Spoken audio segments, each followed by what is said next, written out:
Hey creepy crew, if you're not subscribed to my second channel, Mr. Creepiness Uncut, you're missing out. Scary, creepy, spooky content, all waiting for you. Subscribe now, link in the description. I'm Maddie, 29, and currently in the most fulfilling relationship of my life. But trust me, the road here was anything but smooth. Back around 2010, I was basically a social disaster. Awkward as hell and living most of my life through a screen. I just crawled out of this absolutely soul-crushing relationship that left me with so much baggage. But that ex isn't even who this story is about. During that time, I was obsessed with this app called Geeking. It was this bizarre platform for role-playing that my teenage self couldn't get enough of. The app's actually been pulled from stores since then because of some sketchy stuff involving either the developers or users being predatory toward minors. Can't exactly remember the details, but that's not really the point of this story. I connected with a few people there, one who's actually still my best friend today, weirdly enough. But I also met Tyler. Tyler and I hit it off pretty quickly.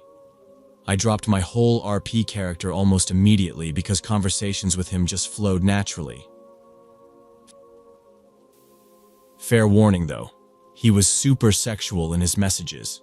He was really into ERP, erotic roleplay, through the text feature, which I went along with more than I probably should have.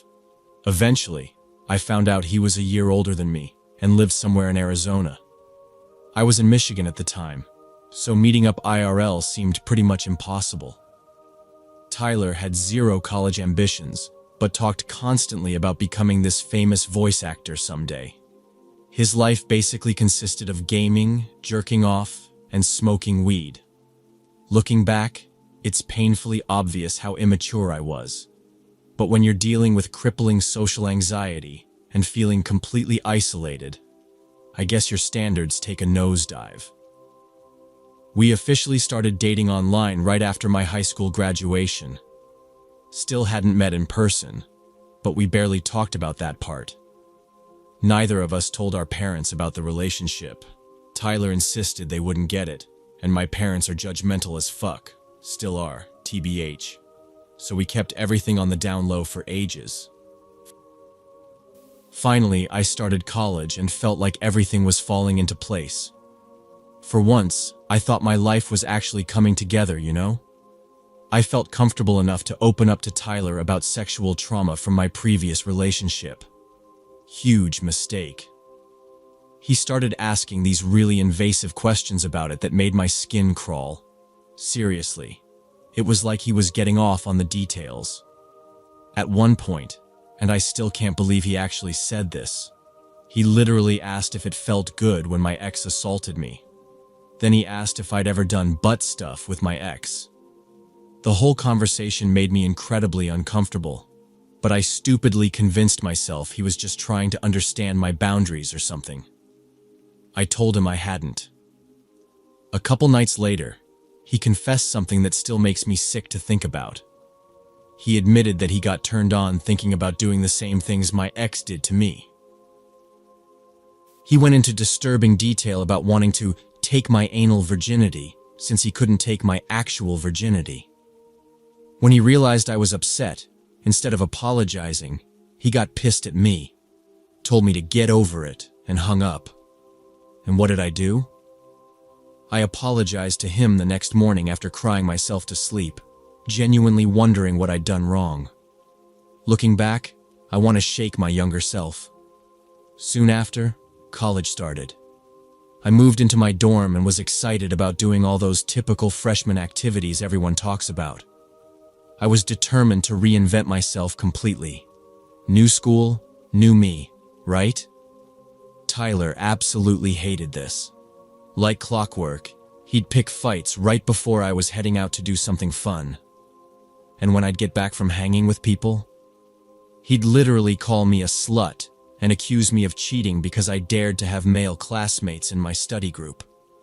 Looking back now, it's so obvious these were massive red flags waving in my face, but at the time, I genuinely thought this was what being in love felt like. What a joke. Oh, and here's another fun detail about our dysfunctional relationship. I'm bisexual. Before Tyler and I got together, he had multiple online erotic roleplay partners. I wasn't bothered by his past, but I asked him to stop once we were official. His response? That's not fair. You're limiting me. His twisted logic was that since I'm bi, I could theoretically sleep with women while dating him, which I never wanted to do. So he should be allowed to sext random girls online. And stupid me. I just accepted this garbage reasoning. All I wanted was him. Meanwhile, he needed constant validation from internet strangers. I gradually stopped participating in college life altogether. Skipped club meetings, missed social events, and eventually became so depressed I couldn't even drag myself to class. Failed my entire first semester spectacularly. My parents were livid. Can't really blame them considering the tuition they were paying. I promised I'd get my act together after winter break. Little did I know that Christmas break would completely upend my entire existence. During the holidays, my family visited relatives in Colorado, which by some cosmic coincidence was only about a 4-hour drive from Tyler's place in Arizona. We stupidly decided this was the perfect opportunity to finally meet in person, and I'd stay with him for a couple weeks before heading back to campus. My parents were strongly against it, one of the few times their judgment was actually spot on, but I was so convinced we were meant to be. In January 2013, after 5 months of this secret online relationship, we finally met face to face. It was awkward, to put it mildly. My parents reluctantly got a hotel room nearby, and since Tyler didn't have a driver's license, at 20, seriously, his mom offered to take us out to dinner. We ended up at Red Lobster, and right there at the table, Tyler casually dropped, "Oh yeah, Maddie and I are dating." His mom just shrugged and said, "Yeah, I figured since you never shut up about her," and we finished our cheddar biscuits in peace. After dinner, his mom needed to run some errands and brought us along. We stayed in the car while she went into a store, and that's when Tyler started getting handsy, rubbing my thigh. I was super uncomfortable. His mom could come back any second, but he wouldn't stop. The moment she disappeared into the store, he was all over me, aggressively kissing me and grabbing my chest so hard it actually hurt. Then he glanced around the parking lot before unzipping his pants.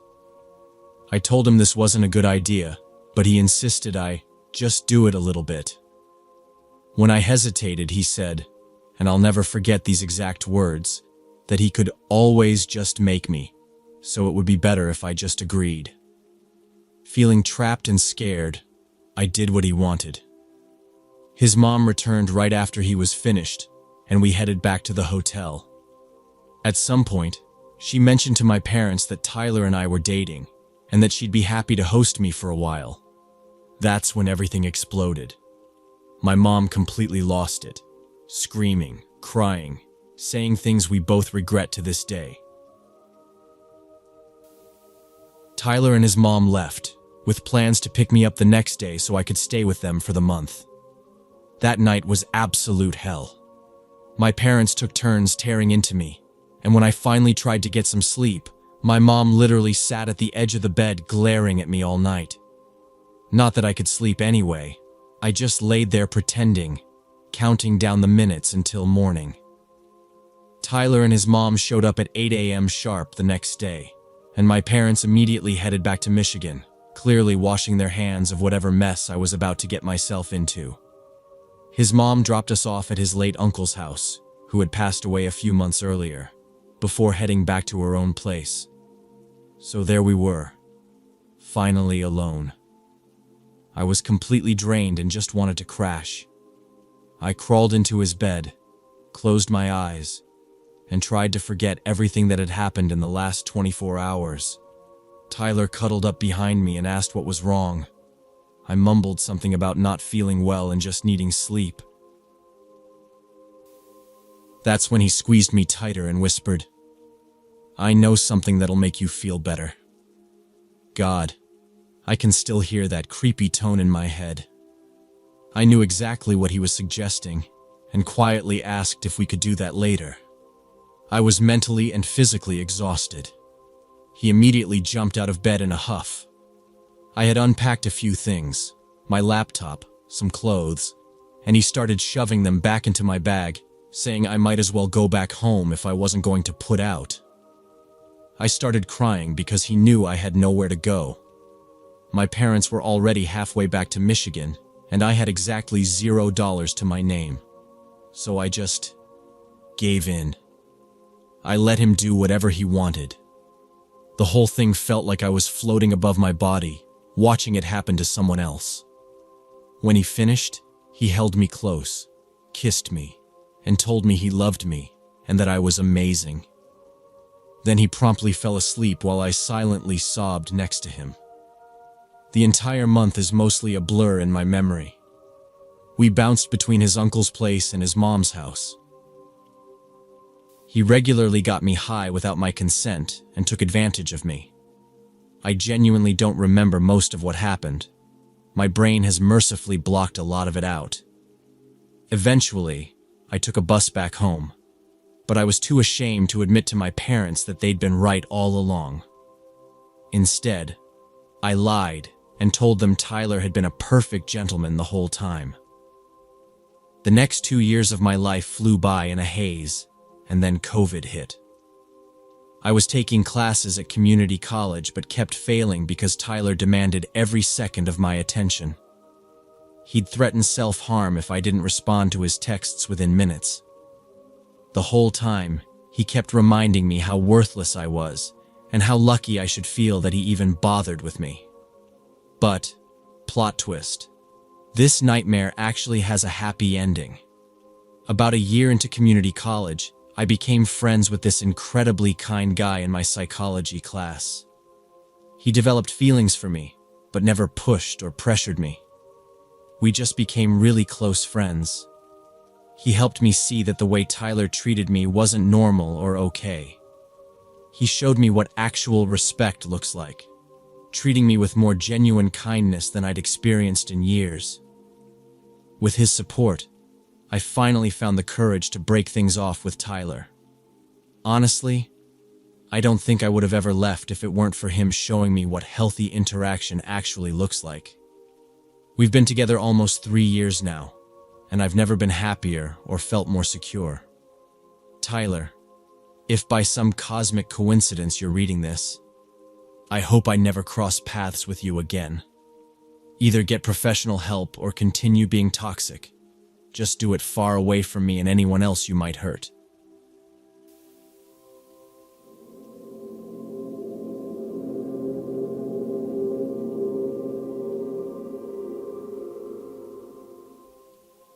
This memory popped into my head recently while chatting with an old friend, and honestly, it hit me like a brick.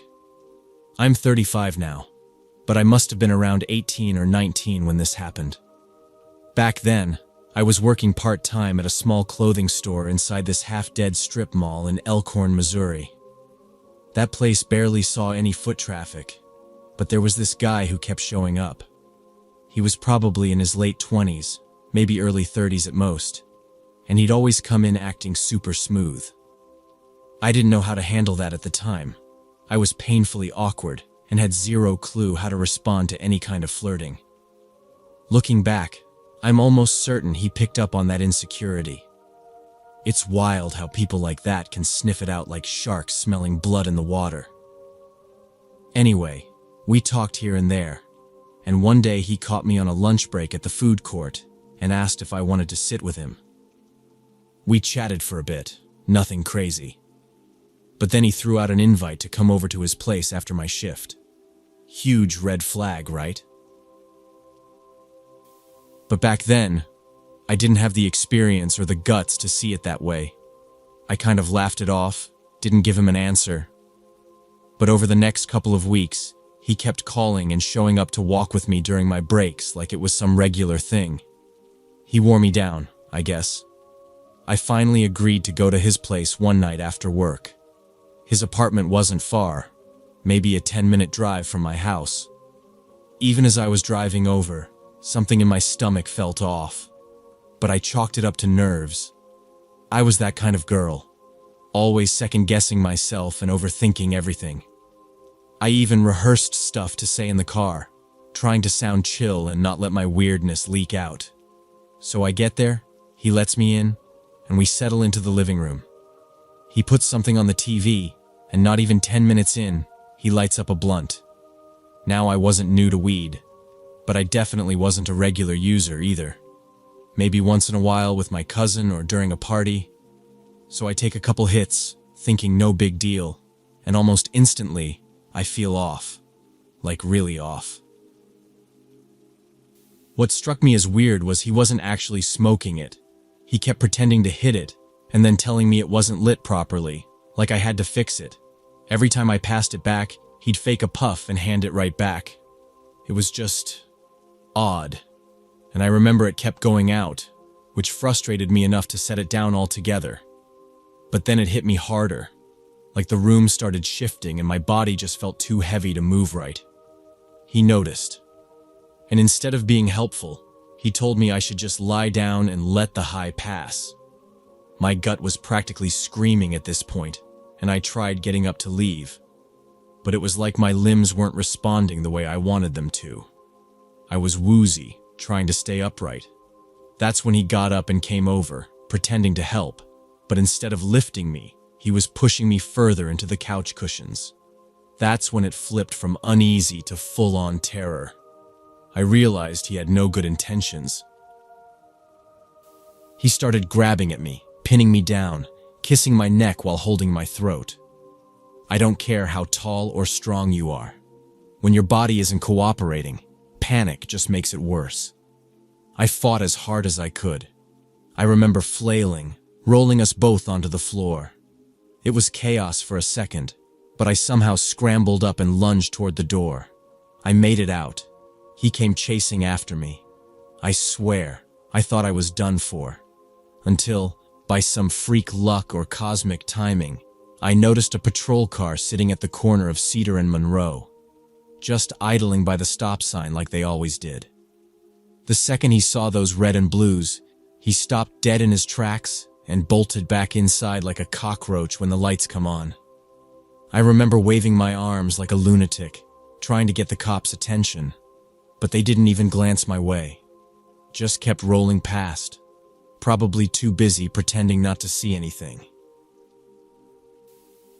That part of Greenfield was notorious for being heavily patrolled, but everyone joked the cops were just doing laps, not actually stopping any real crimes. I'm convinced to this day that just them being there stopped something truly awful from happening to me. I could barely keep my balance, but I somehow got my keys out and managed to get into my car. My hands were shaking like crazy. I pulled out of his street and turned the corner, then just stopped. Parked on the side and sat there because everything was spinning and doubled up like I had two sets of eyes stacked on top of each other. I was seeing colors and shadows move in ways that made no sense. And yeah, I still drove home. At like 5 mph, totally out of it, heart pounding the whole way. When I got back, I just sat in the driveway with the engine running. I couldn't even decide what to do next. I was seriously debating calling an ambulance and admitting I'd smoked something because whatever that was, it sure as hell wasn't just weed. My chest felt like it was going to explode, and my head was pulsing like it had its own heartbeat. I called one of my friends, and she told me super casually to just ride it out. Said it was probably laced with angel dust or some coke-based mess. Like, girl. Not even a hint of concern in her voice. We're not friends anymore, for a lot of reasons, this being one of them. Honestly, it was one of those moments where you realize who genuinely gives a damn about you. Eventually, I made it inside and crashed on my bed. When I woke up the next day, I didn't feel hungover in the normal sense. It was more like my soul had been wrung out and left in the sun to dry. My limbs were heavy, I felt like crying for no reason, and everything just felt off. I took it easy that day, drank a ton of water, ate toast like it was a healing potion, and sat there replaying every bad choice that led me to that night. I was a teenager who walked willingly into a stranger's home. I got drugged, and I barely escaped a sexual assault.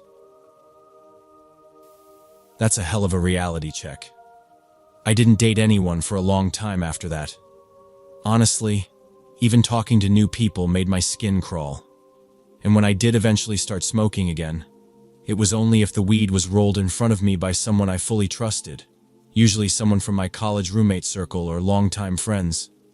I became that paranoid person who watched every step of the rolling process like a hawk.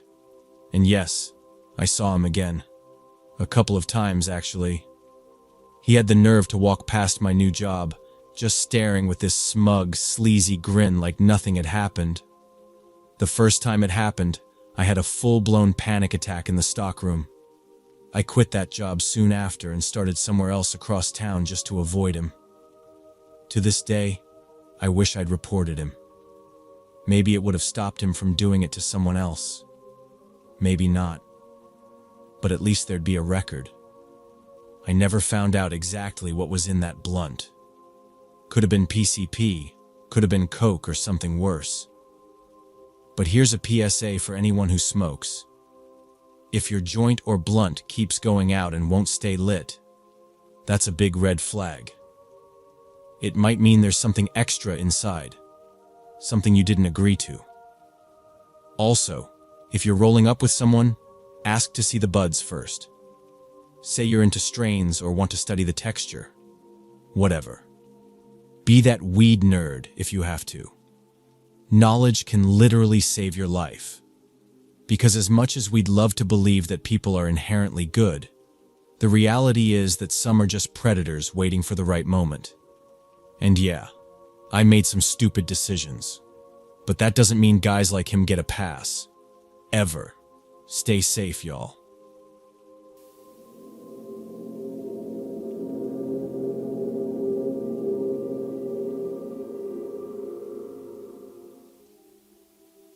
So, I'm a woman, and this happened right after I hit 24.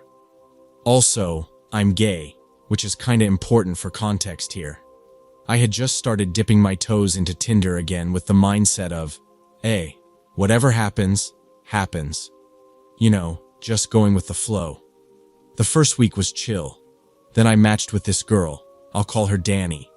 Her bio said she was 24 too, and I had my age settings locked so that nobody under 22 could show up. She definitely looked around my age, so I wasn't suspicious or anything. Right after we matched, she messaged me. I figured she had her phone in hand and was just quick on the draw. Honestly, that was kind of refreshing. Trying to get other girls to start a convo on there felt like pulling teeth most of the time. Not trying to sound mean, it just seemed like a lot of them were super reserved or awkward, and it would make me feel weird too. That's dating apps for you, I guess. Anyway, Danny messaged me first, which I appreciated, and the convo flowed right off the bat. Like, instantly. She was replying within literal seconds to everything I said. It was a bit much, but I brushed it off and told myself I was just overthinking. We matched around 3 p.m. on a Sunday, and we talked for a little bit. I had stuff going on that evening, plans with a couple friends, so I let her know ahead of time and eventually put my phone away. Later that night, I checked my phone and saw a bunch of new messages from her. I was tired and figured I'd read them in the morning. When I finally did, there were 20 messages waiting. Some were essays, others were short blurbs. She told me about her evening, what snacks she was eating, random thoughts, asked what I was up to, said, "Good night," 3 separate times, and then "Good morning" at 8 a.m. It felt claustrophobic, like I couldn't breathe. I instantly got this weird feeling in my stomach, but I also felt bad. I didn't want to come off rude or dismissive, so I tried to convince myself she was probably just anxious. Maybe this was her first time talking to another woman romantically, and she was overcompensating. I've learned since then that your gut is rarely wrong. If someone's setting off alarms in your head, don't ignore that. It's not your job to make excuses for people who make you uncomfortable. I've had girlfriends before, but I know some people don't really get to explore that until later in life, so I figured maybe she was in that boat. I responded politely, told her about my night, and asked how hers had gone. Unsurprisingly, she shot back a reply almost immediately. It was honestly kind of eerie, like she never put her phone down. And the pressure to match her pace was intense. If I took too long, she'd just keep sending more messages. We kept chatting a bit, and then the topic of my birthday came up. So we were talking about birthdays, and I mentioned how hyped I was to finally hit 24. Then Danny drops this little nugget. Haha, I'm actually 19. I kinda paused mid-scroll like, what? Because her profile had clearly said 24, same as me. She quickly followed up with this weird explanation about how she accidentally entered the wrong age when signing up and couldn't fix it. Okay, sure, that's not impossible. But then she added something that made me go full side-eye. She said her bio clearly stated her real age, and it was my fault for not reading. But I had read her bio. Like, twice. I always double-check stuff like that, especially because I've gotten burned before. There was definitely nothing in there about being 19. So I called her out on it, just straight up said, no, it didn't. And she hit me with, you must have missed it. Go check again. I opened her profile, and boom. Now the very first line said, in all caps, actually 19, not 24. She had obviously just edited it, trying to gaslight me into thinking I had overlooked it the whole time. That was the moment I was officially done. It wasn't even just the age thing, like, yeah, 24 and 19 isn't a massive gap, but for me personally, that's two totally different worlds. I just didn't see myself vibing long-term with someone still figuring out who they are. And lying right out the gate, then doubling down on the lie. Nah. Huge flashing warning sign. I stopped replying to her messages and hit the unmatch button without a second thought. Figured that'd be the end of this weird little Tinder blip. Yeah. No. Later that night, I was mindlessly swiping through profiles while half watching reruns of some cooking show, and suddenly I freeze. There's Danny. Same photos. Same name. Still says she's 24. But this time, the bio is shouting in bold letters, please talk to me. I'm sorry. I really liked talking to you. And then she used my actual name. Like, right there in her profile. Not even subtle about it. It was such a surreal moment. I literally dropped my phone onto the bed. I sat there for a solid minute trying to decide what to even do. Do I delete my account? Report her? Hide under a blanket and never date again? I swiped left just to avoid matching, but immediately regretted it because now I couldn't report the account. I hadn't met anyone even remotely interesting anyway, so nuking my profile wouldn't have been that big a loss. Still, I waffled for a bit, but every time I opened the app, I felt like I was watching for shadows. Then, 2 days later, she popped up again. Another version of her. Exact same vibe. Bio still addressing me by name. Still pleading for another chance. At that point, it stopped being weird and started becoming disturbing. I wasn't living in some massive urban sprawl. It was a smaller town. Quiet. The kind of place where you recognize people at the grocery store.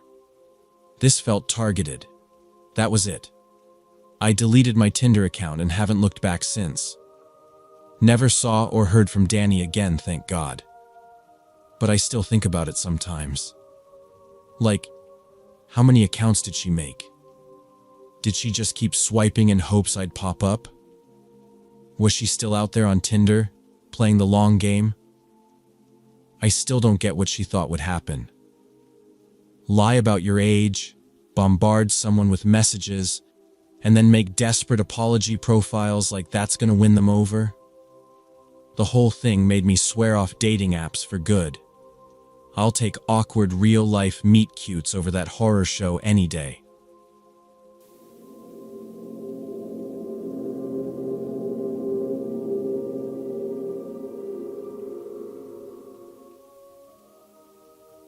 So, I'm 31 now, but this happened when I was around 18 or 19, and yeah, it was on Valentine's Day.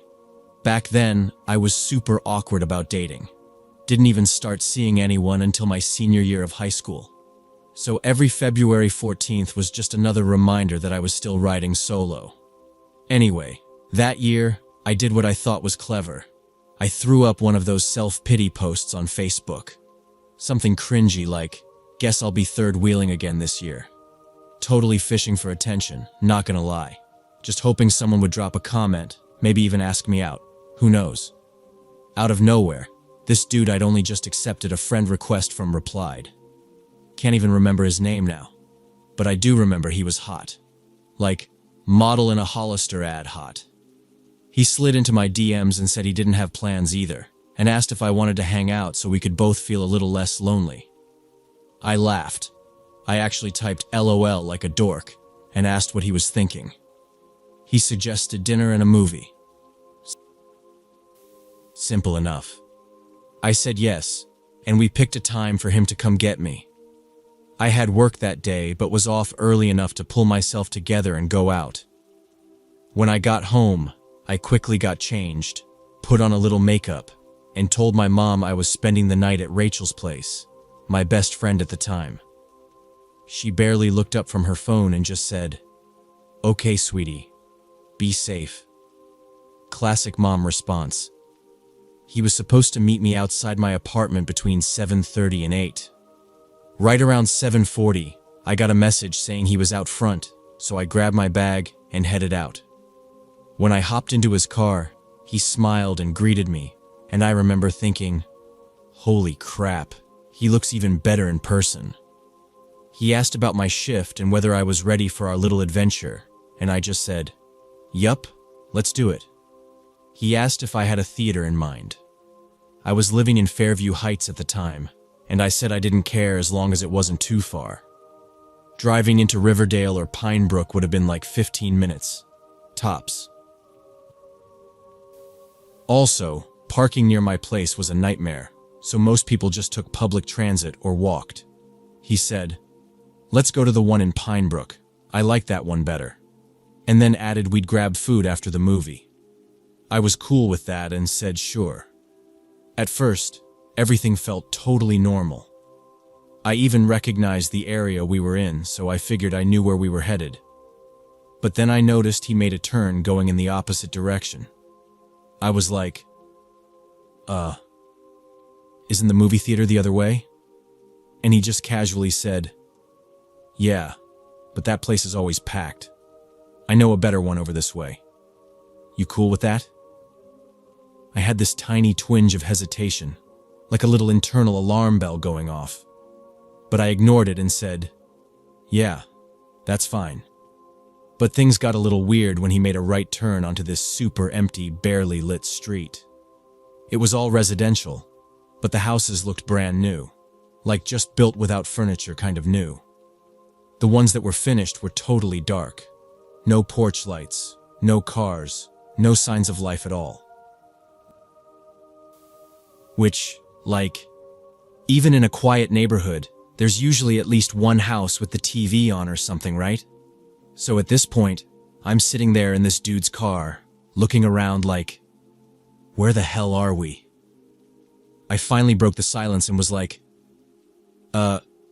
what's up with this street? Why are we here? I was trying to keep my voice calm, but inside I was spiraling a little. He glanced over, smirking, like full-on smug, and goes, "Chill. I just thought we could have a little one-on-one time. Get to know each other better." I swear, the way he said it gave me a full-body shiver. Not in a good way. My stomach dropped. Then, without asking or even easing into it, he parked the car and leaned toward me, tried to kiss me out of nowhere. I jerked my head back and blurted, "Nope, not into that." He didn't even pause, like that didn't register, and reached over to grab at my chest. "Come on, baby, relax," he said, like that was supposed to make it okay. My brain went into red alert. I shoved him back and snapped, "Seriously, stop. I'm not doing this." That's when he just flipped. He backed off, but started yelling, "What the hell? No girl's ever turned me down before. Do you even know who I am?" Like, "Dude, we met on Facebook 2 days ago. Calm down." He kept repeating crap like, "You should be grateful I even wanted you." I was frozen for a second, like my brain couldn't believe this was real. But I just stared at him and said, "Well, guess there's a first time for everything."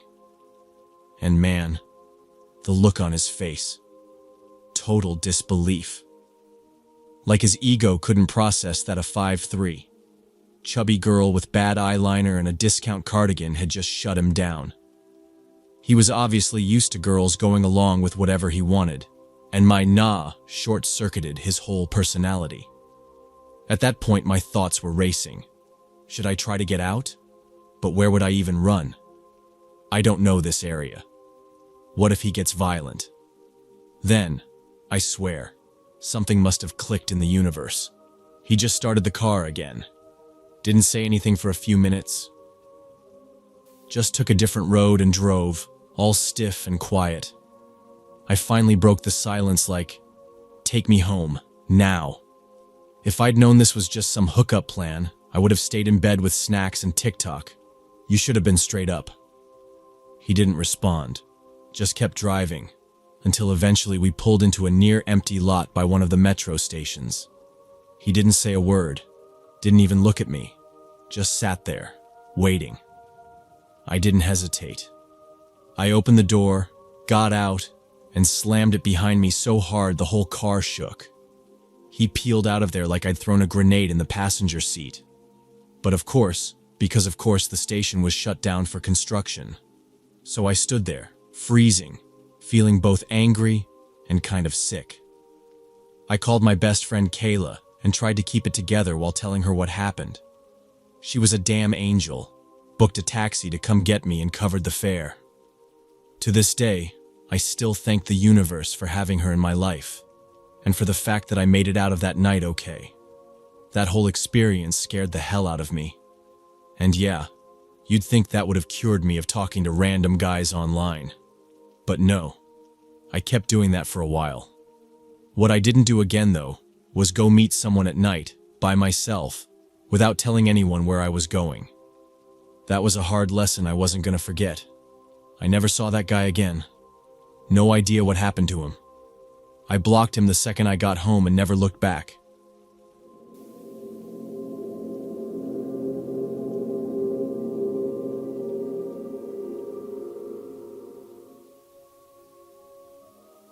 So, I'm Tasha, and for as long as I can remember, I've always vibed more with folks online than in person. I don't know if it's a me thing or just how weird social interactions can get, but man, I've had my fair share of disasters. This one still haunts me. I was about 25 at the time, living in this tiny city in northern Kentucky. Let's call it Maysville, even though I was always bouncing around, kind of like a wandering soul with a Wi-Fi connection. I ended up chatting with this dude I met on Meet Me, mistake number 1, and after a few days of talking, he asked if I wanted to hang out. I'll call him D, mostly because I'd like to forget his actual name. The plan sounded harmless, just a walk and maybe food later. I wasn't really expecting anything serious. He picked me up and started walking us through downtown like he was giving a guided tour of a place he didn't even seem to know. Honestly, the walk itself was fine. I'm used to being on foot, so it didn't feel like a hassle. But the convo? Painfully one-sided. Like he straight up steamrolled over anything I tried to say and just went on about topics I couldn't even pretend to care about. Anyway, somewhere along the way, he randomly goes, "Want to come to my place? We can watch a movie and order pizza." I hesitated, but it felt casual enough. Here's where it gets weird. Turns out, we were already just a couple blocks from his apartment, and I hadn't even realized he was leading me there the whole time. Like, okay, kind of manipulative, but I didn't fully catch on to that until later. We get inside, and he puts on some random movie. Can't even remember what it was because I was too distracted by how touchy he suddenly got. He kept scooting closer, trying to put his arm around me, leaning in like we were already a thing. I kept dodging it, not really knowing how to make it clearer without escalating stuff. Eventually, I just moved to the floor and sat against the wall with my phone, pretending to scroll. That's when he snapped and started mouthing off, saying I was being rude and killing the mood. Also, no pizza ever happened. No snacks, no nothing. And then out of nowhere, I get this horrible pain in my gut, like doubled over type pain. I rushed to the bathroom and, well, long story short, I had a serious medical issue. There was a lot of blood, and I knew I needed to leave immediately. When I came out and told him I needed to go home, he completely lost it, got all passive-aggressive and started guilt-tripping me, like I had just ruined some magical night he thought we were having. I tried to grab my shoes and my little crossbody bag from near the door, but before I could even bend down, he snatched them both up like he was playing some twisted game of keep away. Next thing I know, he's pushing me, not hard enough to hurt, but enough to catch me off guard, down the hallway into what I assumed was his bedroom. He tossed my stuff onto the floor next to his bed and literally told me, "Just go to sleep." Then this dude climbs into bed himself, turns his back to me, and acts like this is totally normal behavior. Like we were just some couple settling in after a cozy night, instead of me being one breath away from calling an Uber I couldn't afford. I stood there for a second, heart pounding like crazy, not sure if I should scream, cry, or try to teleport myself out of that weird, dimly lit room. But I knew better than to argue at that point, so I sat down on the edge of the bed and pretended I was chill. I couldn't have slept even if I wanted to. Every sound felt amplified, and I was lying there completely rigid, eyes locked on the wall while my brain tried to calculate how fast I could sprint in boots. Eventually, I noticed he started snoring, like deep, comatose snoring. Not the fake kind either.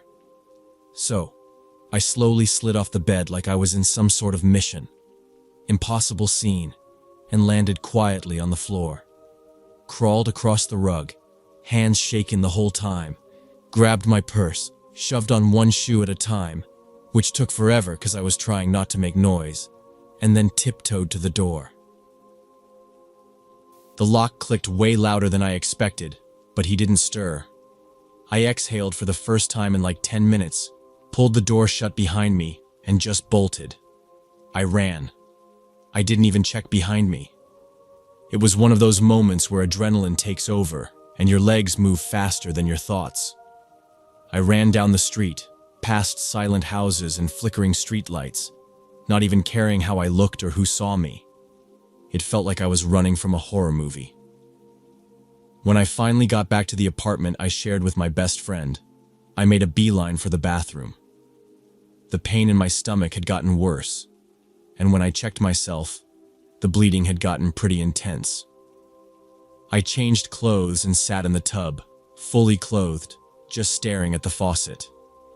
I couldn't even process what had happened. I was numb, like my brain hit pause. About an hour later, my roommate, Liv, woke up to pee and found me curled up in there, crying quietly, trying not to make a sound. She sat with me for the rest of the night while I tried to explain what happened between gasps and tears. Honestly, that whole night left a mark. It's one of those memories that still gives me a lump in my throat. If you've read this far, please, seriously, trust your instincts and don't ignore red flags. People can be so good at pretending. Stay safe out there.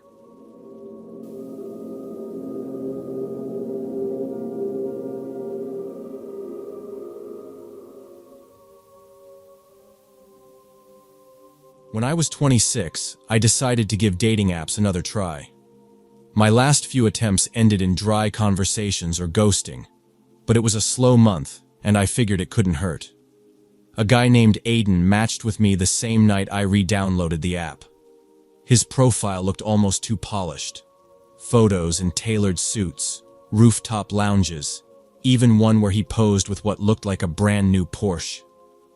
The bio said something vague like, founder, dreamer, sushi enthusiast. He messaged me right away, opening with, "Hope you like Toro, because I know the best chef in the city." He went on about a sushi spot downtown that had real bluefin flown in daily. Said he could get us a private table, no wait. I told him I liked sushi, and he locked in Saturday night at 7. Said I should dress sharp, but not Wall Street stiff. Saturday afternoon, I tried on half my closet. I didn't want to look like I was trying too hard, but it wasn't every day I had dinner with a guy who claimed to have investor meetings in Monaco. I settled on black jeans and a blazer over a white tee. Neat, but not overdressed. By 5:50 p.m., I was already at the corner where he told me to wait, just outside the sushi place. It was a narrow building with a red neon sign buzzing faintly in the window. A couple of business types stood outside smoking, and the smell of soy sauce and grilled fish leaked from the doorway every time someone walked out. I checked my phone. No message.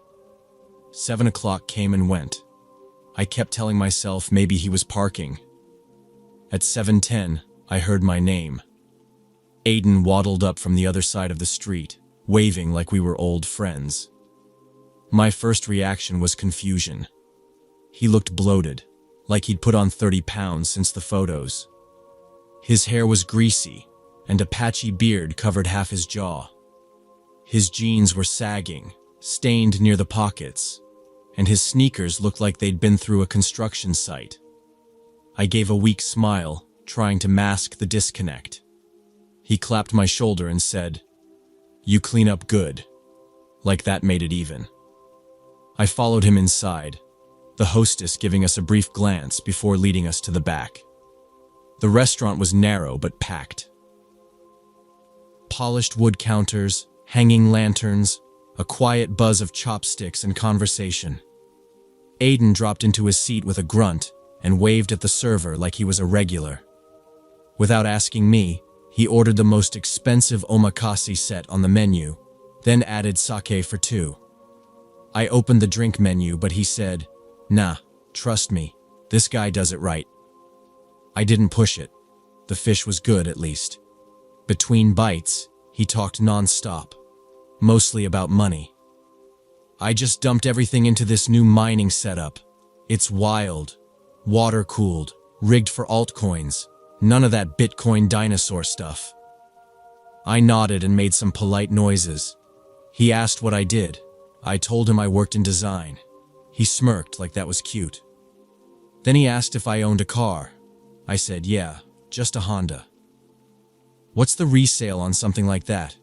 You ever get it appraised?" I frowned, half laughing. "Why?" He leaned in, like he was about to let me in on some massive secret. "Because I got this pitch, right? Early believers always win big. Liquid assets matter." I stirred the wasabi into my soy sauce and looked away. The server brought a new plate, something with eel, and Aiden dug in like he hadn't eaten in days. He kept talking, this time about tokens and wallets and some friend who made 6 figures off meme liquidity. I stopped following the thread. He asked again if I ever considered liquidating assets. Said if I wasn't using the car much, it was basically wasted value.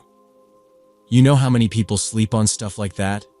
I got guys flipping watches and making 10 grand in a week. I gave a tight laugh, trying to steer the topic somewhere normal. "So, your startup, what do you actually do?" He waved his chopsticks around. "Right now, building infrastructure for a trading platform. Kinda stealth, but I got a guy out in Zurich coding backend. We're this close to seed funding." He held up 2 fingers, nearly touching. I nodded slowly. My plate was still half full, but I wasn't hungry anymore. He finished his steak in one gulp and flagged the server again. "You sure you don't want to put something down on this? Could double it in 2 months easy." I said I was fine. He smiled like he knew I didn't get it. I checked the time. Barely an hour had passed. The server brought the next dish, and he immediately picked it up with his hands, tossing a slice into his mouth and chewing with his mouth open. Then he asked how much cash I kept in my checking account. The bill landed like an earthquake. The leather folder sat between us for a second before Aiden nudged it toward me with a lazy wink, like we were in on some private joke. I stared at it. He patted his jeans, then dug into the inside pocket of his jacket, checking twice like he couldn't believe it. "Ah, crap," he muttered. "Must have left my wallet at the loft. I swear I had it this morning." He smiled like it wasn't a big deal. The waitress came over, standing just behind him, eyes flicking from me to the folder. My cheeks went hot. I glanced at the number, over $200. I felt like every pair of chopsticks in the room turned in my direction. I gave it 5 more seconds, hoping he'd offer a Venmo or even fake a PayPal app. Nothing. Just him sitting back like the food was barely worth the effort. I didn't say a word. I pulled my card out and slid it in. The waitress gave a small nod and took it without comment. While we waited, Aiden licked his fingers and waved for a to-go box. When it came, he started packing everything left on the table, even rolls I hadn't touched. "No point wasting," he said. He scooped up the ginger with a napkin, stuffed the soy sauce packets in his coat, and sealed the box like he'd paid for all of it. My stomach twisted. The air near our table felt tighter. When the receipt came, I signed it in silence. Aiden stood, stretched like he'd just woken from a nap, and tossed his chopsticks onto my empty plate. Outside, he held up his hand for a fist bump. I stared at it. "Solid night," he said. "Let's do it again sometime." Before I could reply, he jogged off toward the subway entrance, takeout bag bouncing in his hand. "Hey!" I shouted. "You forgot to pay!" He turned, still walking backward, and lifted the bag like a trophy. "Next time I'll get dessert," he called, before disappearing into the crowd at the corner. I just stood there, coat half open, wind cutting through the fabric like I was made of paper. A couple passing by gave me a quick look, their expressions a mix of pity and discomfort. I couldn't move. I pulled out my phone, opened the app, and stared at his profile. It hit me. I didn't even know his last name. Aiden J. That's all it ever said. There was no company name, no LinkedIn link, nothing concrete. The rooftop pictures, the Porsche, the tailored suits, they could have been anyone's. He hadn't tagged any friends in them. My fingers hovered over the report button, but I knew how that went. No rules were broken. Just me, played like a mark. The Uber took almost 10 minutes to arrive, and the ride home felt like an hour. I didn't talk to the driver. I just sat there, staring at the takeout smell soaked into my sleeves and wishing I'd left the second he walked in with those shoes. Back in my apartment, I changed clothes like I was shedding skin, tossed the blazer into the hamper, washed my hands twice. I couldn't even look at my banking app. Instead, I opened the dating app again. I scrolled through recent messages. There were a few guys with similar lines. Investing in myself. Serial founder. Crypto king. One had opened with, "Let's disrupt sushi night." I unmatched them all. My tolerance for smooth talk had dried up in 2 hours. The next morning, I was pouring coffee when my phone buzzed. It was a text from Aiden. No greeting. Just a link to some PDF about a new blockchain token called Nova Mesh. Then a line under it. "Put in 5K now and you're set. Don't sleep on this." I stared at the screen for 5 seconds, then hit block. No warning, no reply. Just silence. I dumped the rest of my coffee in the sink and stood there a minute, the hum of my fridge louder than anything else in the room. It's been months now, and I still think about that night more often than I want to. Every time someone brings up crypto, or someone on a date starts flexing about angel investors or flipping domains, I feel the old knot tighten in my stomach. I've gotten better at spotting it, the buzzwords, the slippery charm, the forced enthusiasm. I still go on dates, but I keep one eye on the exit. I remember that overpriced tuna and the way he packed it up like he owned the place. Lesson learned. If a stranger treats dinner like a pitch deck, you're not the guest. You're the venture capital and the exit strategy.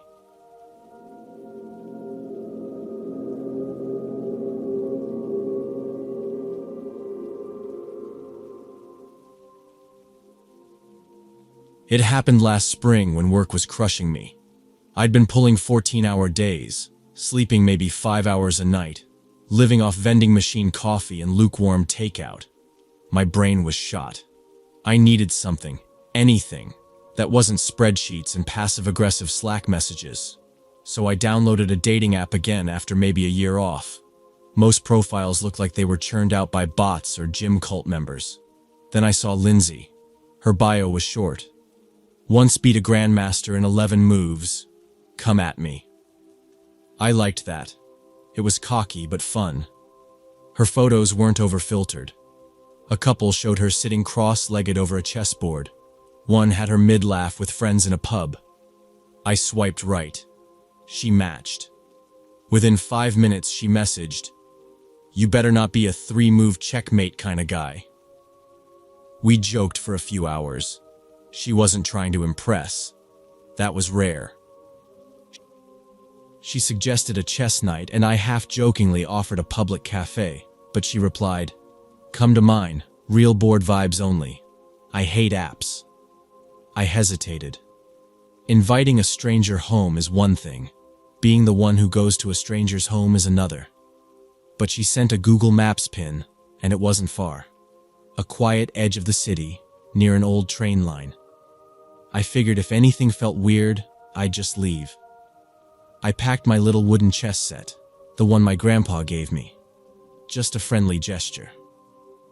I drove out there after work the next Friday. The area wasn't shady, just older.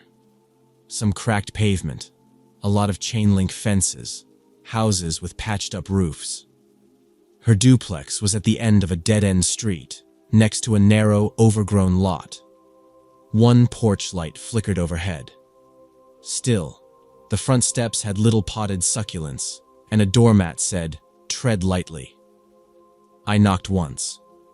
The door opened fast, like she'd been waiting right behind it. Lindsay had on a hoodie covered in flour and her cheeks were smudged. "You made it," she said, grinning. She reached out, took the wooden chess box and said, "Respect." Her place looked small from outside, but it wasn't cramped. She waved me in, then walked barefoot down the hallway toward what looked like the kitchen. I stepped over a pair of sneakers and followed her. Inside smelled like burnt toast and old candles. Not terrible, just a bit stale. The hallway was narrow, with cardboard boxes lined up along one wall. Most were taped shut, but one was open, showing books, some pans, and an unplugged kettle. "Sorry for the mess," she called. "Moving in or moving out?" I asked. "Neither. Just never got around to unpacking." The main room had a single table under a bare bulb. No couch, just 2 wooden chairs. A chess clock sat next to a stained coaster. She motioned for me to sit. The table wobbled a bit, so she shoved a paperback under one leg. I set up the board with the pieces I brought. She watched like a hawk. "That knight's chipped," she said. "You play fast or slow?" I said. "Whatever keeps me from losing." She grinned. The first game started light. We traded jokes, bad ones mostly. I made a move with a pun about bishops, and she groaned like she was in pain. It felt easy, surprisingly. Normal.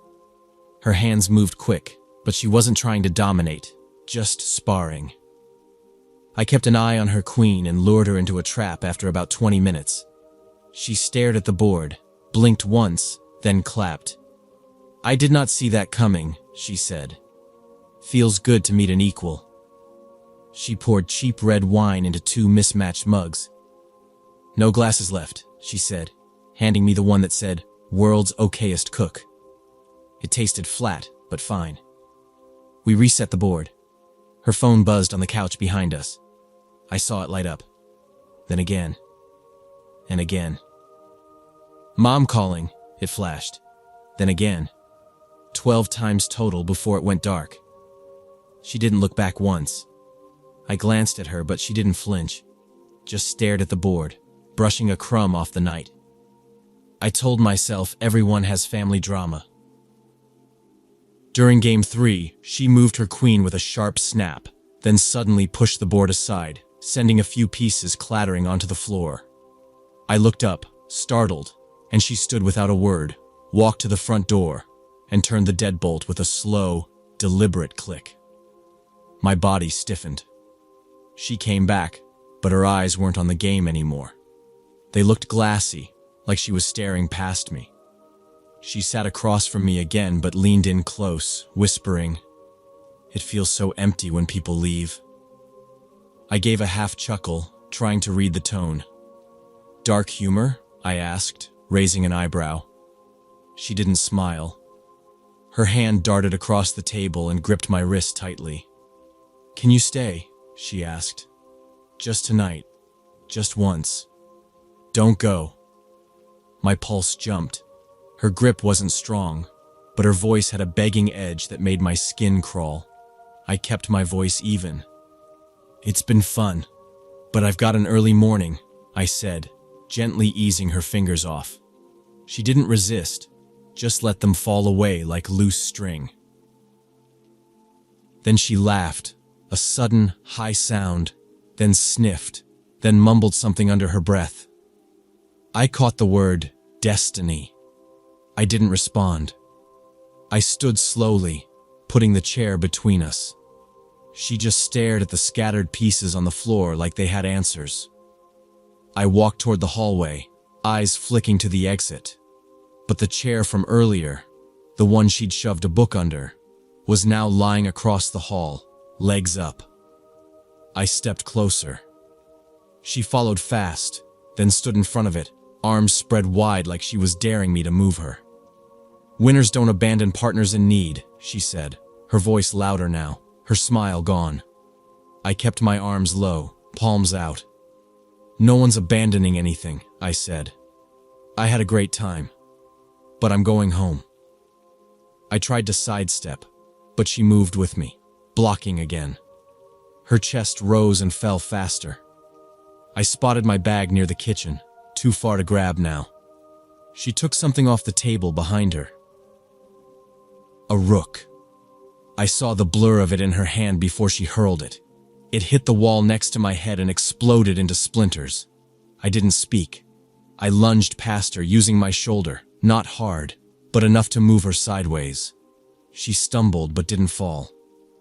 I cleared the chair and reached the door. My hands fumbled the lock before I got it turned. I yanked the door open and sprinted out, barely registering the porch light still flickering above. The night air slapped my face. I made it to the car, jammed the key in, locked the doors, and twisted the ignition. Inside the car, my chest was heaving. I reversed so fast I bumped the curb. As I sped off, my phone screen blinked on. Voicemail alerts. 4, then 7, then 9. One after another, the numbers climbed like dominoes. I glanced once. All from Lindsay. I didn't listen, but the transcriptions started to appear on the screen. Her voice veered wildly, one message gushing about how she knew we were meant for each other, another vowing that I'd regret humiliating her. One said, "You don't leave people like that." And another said, "I'll be outside your work if you don't answer." I blocked her number before I even hit the first stop sign. Then I opened every app I'd ever used to message her. Block, block, block. Even the chess app, just in case. I didn't drive home right away. I sat in a gas station lot for 20 minutes, just breathing, waiting to see if a car followed. Nothing. No sign of her. Just the ding of the gas station lights buzzing above. The next day, and the day after that, I kept flinching every time my phone buzzed. Unknown numbers. No voicemails. No texts. Just brief calls. I didn't answer any of them. One had the same area code as hers. I blocked it too. Then another. For almost a week, I carried that wired, high-alert feeling like a coat I couldn't take off. I avoided my usual coffee shop, changed up my parking spots. I even looked into installing a camera outside my apartment. Eventually, the calls stopped. The messages vanished. She didn't show up anywhere I went. Her name didn't pop up again. No chess app invites. Nothing. Just silence. I kept wondering if maybe I missed a warning sign, something earlier in the night. But nothing obvious stood out until it was already turning. It had all felt like a normal evening until the moment it wasn't. A weird message here. A locked door there. Things you don't think twice about until you're already trying to run. Now the dating apps stay deleted. Every time I consider re-downloading one, my hand freezes halfway to the icon. I go to cafes now. Public places. Bright lights. Exits I can see. I meet people where I know I can leave whenever I want. I still have the chess set. I put it back in its box and haven't opened it since. One bad move, and the whole board flipped on me. I learned that lesson hard. Next time, if there ever is one, I'm not taking any chances. No more closed doors. No more sudden checkmate.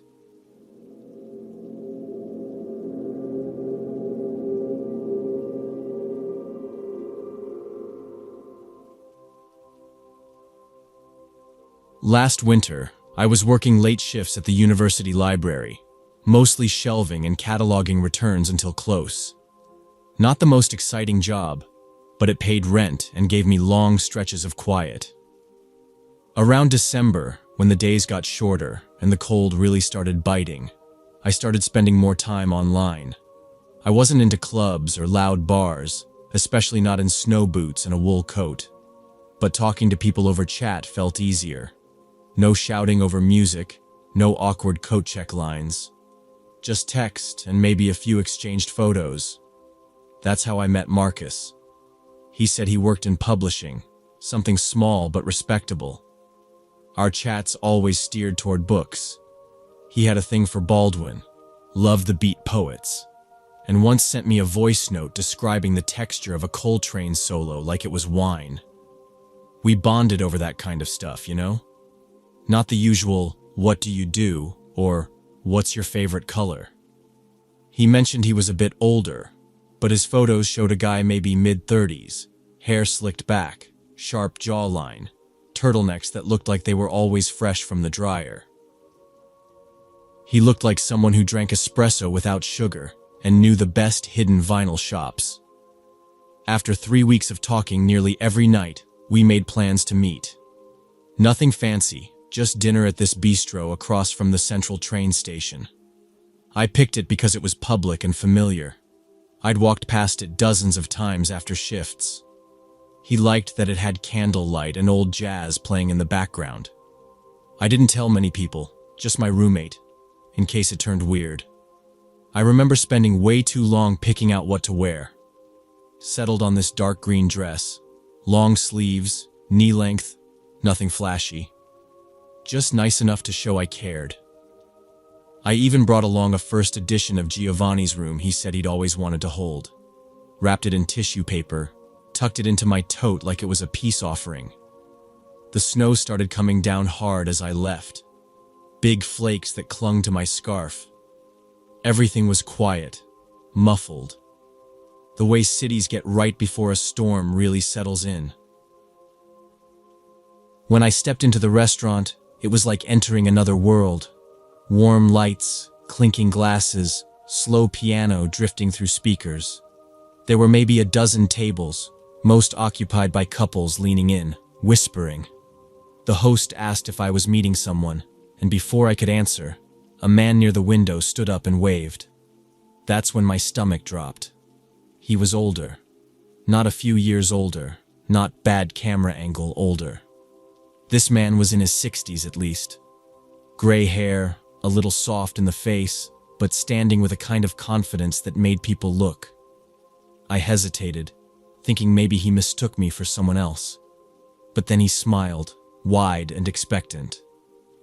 "Nora, it's me, Marcus." "Well, Marvin actually," he said, chuckling like it was a harmless joke. I just stood there for a second, frozen in the doorway, snow still clinging to my coat. Then I forced myself forward, because people were watching. Because my name was already out there. I know, he said, as I slid into the booth opposite him. "I'm not what you expected. The photos, I used my nephew's. Thought I'd never get a reply otherwise. Women ignore silver foxes these days."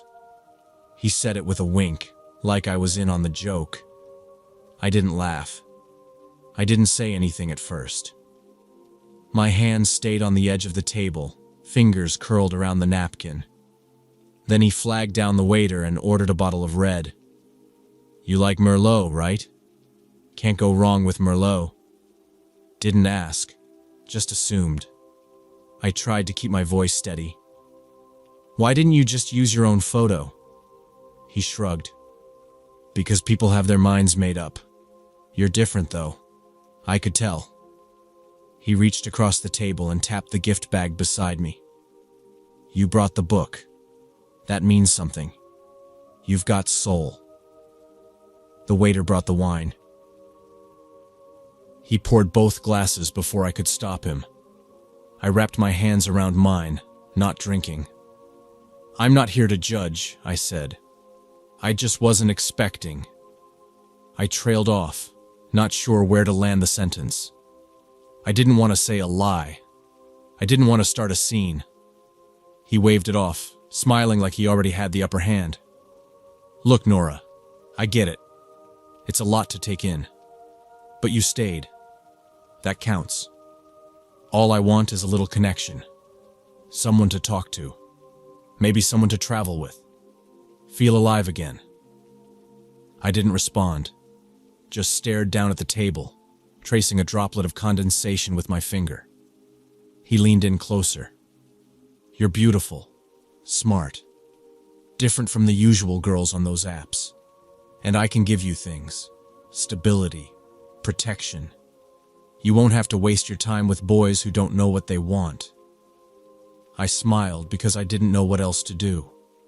My legs were crossed under the table, one foot already inching toward the edge of the booth, ready to move if I had to. I nodded slowly, thinking I'd wait until dessert and excuse myself, but I stayed seated. Halfway through the entree, he put down his fork and said it like he was mentioning the weather. "I should probably tell you, I have a wife, technically. We're not close. She doesn't understand passion anymore." He swirled the wine in his glass like that made it sophisticated. I stopped chewing. The restaurant didn't feel so warm anymore. He smiled at me like this was a secret just between us. "You don't need to worry about her. She's not affectionate. Hasn't been in years. You and I, though, we get each other. That's rare." Then, like it was no big deal, he said, "You should come by my place after, just to see the vinyl collection. I have some originals you won't believe." My fork was still in my hand, frozen halfway to my mouth. I didn't move. "I think I'll just head home after dinner," I said, voice low. His hand reached out, fast, grabbing my wrist just above the tablecloth. "Don't be like that," he said. The pressure wasn't painful, but it was too much. His fingers were white at the knuckles. "This isn't about sex. It's about connection. Music, Intimacy. The room didn't get quiet, but I stopped hearing it. The clatter of forks, the buzz of quiet conversations. It all blurred. Just the feel of his grip, and my pulse jumping beneath it. "Sir?" A waiter appeared next to us, voice careful. "Is everything all right over here?" I looked up fast, probably too fast, and nodded. "Yes. All good," I said, faking calm. The waiter didn't move right away. His eyes went from Marvin's hand to my face. Then he gave a small nod and stepped back, but not far. I saw him hang near the bar, watching. I didn't touch the rest of the food. Just said I needed the restroom and slipped out of the booth. Marvin stayed seated, still smiling, acting like none of it was strange. I walked toward the back of the restaurant, turned a corner, and instead of going to the bathroom, I went straight to the bar. "I'd like to pay for my half, please," I said to the bartender. He didn't ask questions. I paid in cash, left a tip, and stayed there another minute, trying to slow my breathing. Then I walked back toward the table. He wasn't sitting anymore. He was by the coat rack, standing between me and the exit. "You're just going to walk away?" he hissed, voice low but tight. "After everything I shared with you? After what we had?" I didn't respond, just kept moving. "You're heartless," he spat. "You'll regret this. You can't just leave people like this." The waiter from earlier was suddenly there, stepping between us like it was rehearsed. "Sir," he said, firm, "you're blocking the exit."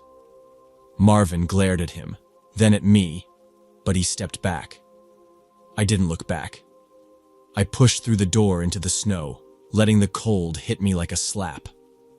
My boots skidded a little on the sidewalk. I didn't stop walking. I could hear the trains rolling in across the street, but all I could focus on was the sound of my own steps speeding up. By the time I reached the far end of the station, my phone buzzed. Unknown number. I ignored it. Then another. Blocked it. Then another. This one with a message. "You think you're better than me?" Blocked again. The names changed, but the messages kept coming. "You led me on. Cold-hearted bitch. You'll be alone forever." I blocked them all. He was creating new accounts faster than I could remove them. I turned off my phone and shoved it deep in my pocket, hand clamped over it like that would stop it from vibrating. I didn't cry, didn't yell. Just walked as fast as I could down the snow-dusted sidewalk until I reached my bus stop. I waited there alone, under the flickering light, listening for every footstep. By the next morning, I deleted the dating app completely. Wiped my messages, changed my profile photo, locked down my privacy settings everywhere. I added a new rule to my life. No more first dates without a video call beforehand. No exceptions. I filed a report with the app's support team, listed the fake names he used, attached the screenshots I'd managed to take before I shut it all down. I didn't expect much, just wanted it on record.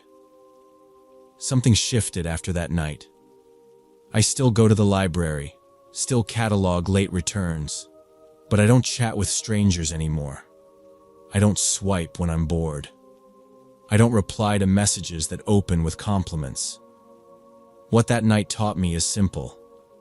Charm doesn't prove anything. A nice voice and shared interest don't mean safety. A face in a photo could be anyone.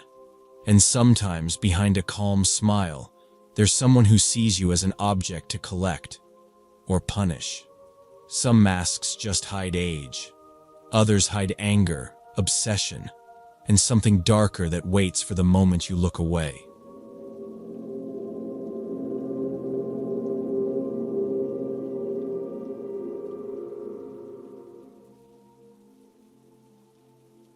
Last summer, I flipped patties at a 24-hour burger chain to help cover my tuition. Nothing glamorous, but it kept the lights on.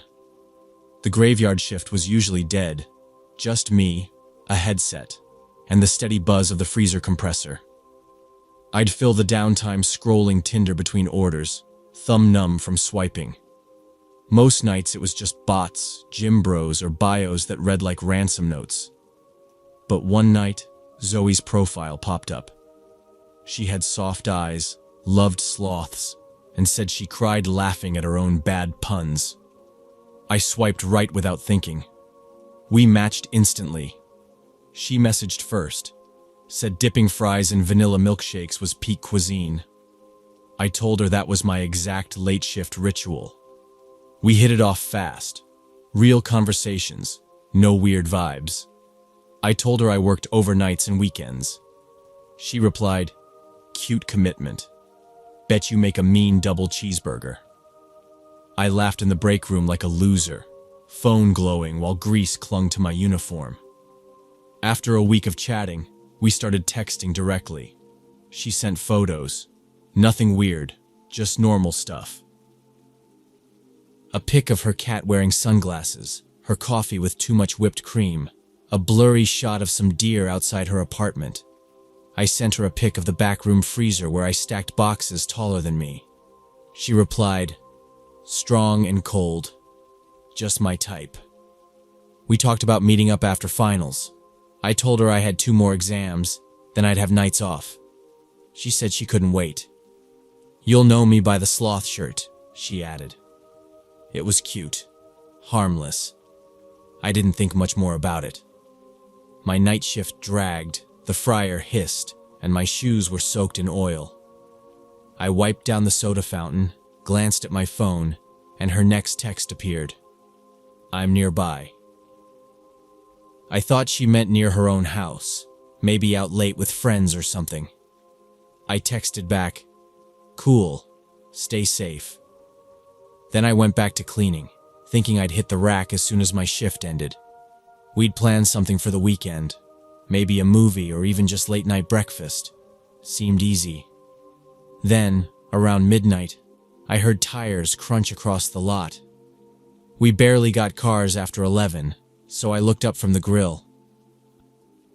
A beat-up sedan rolled up to the drive-through window. Paint peeled off the hood, and the left headlight flickered like it had water inside.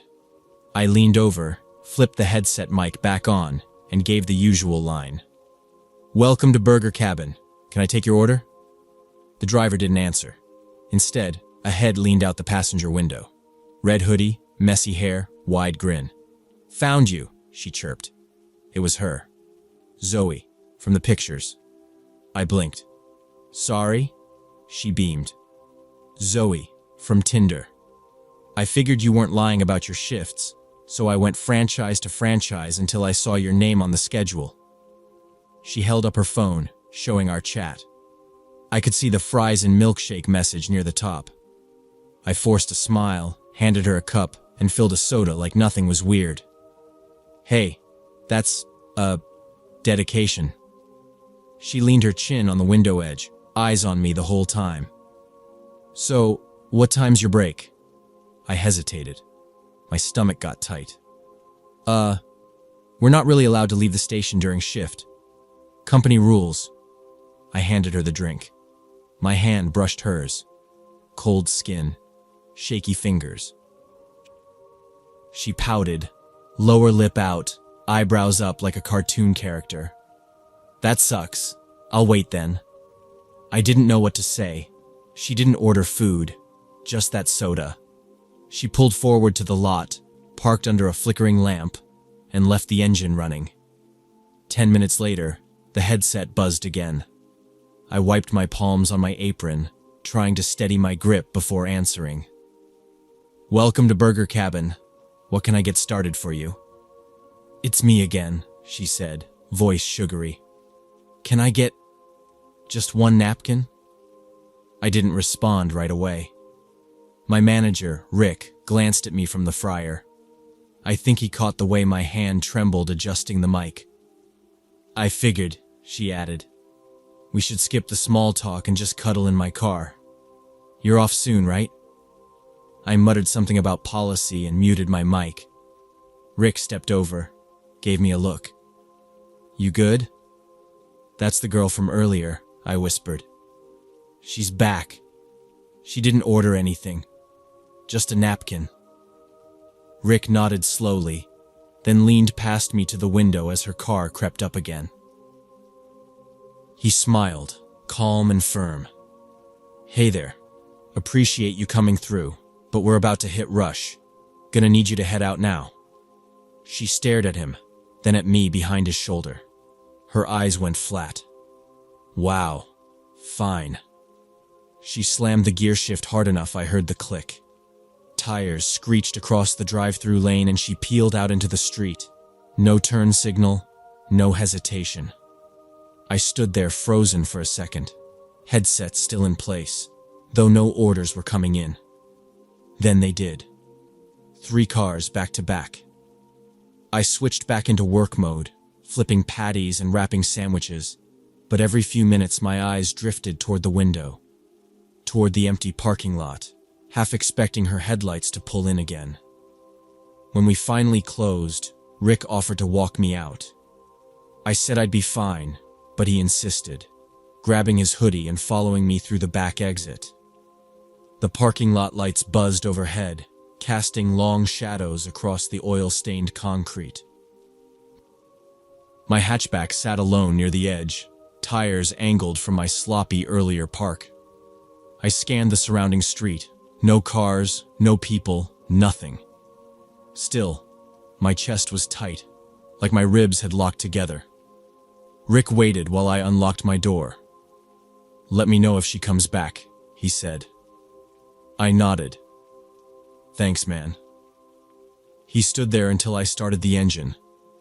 I gave him a small wave, then pulled out, headlights slicing through the quiet road.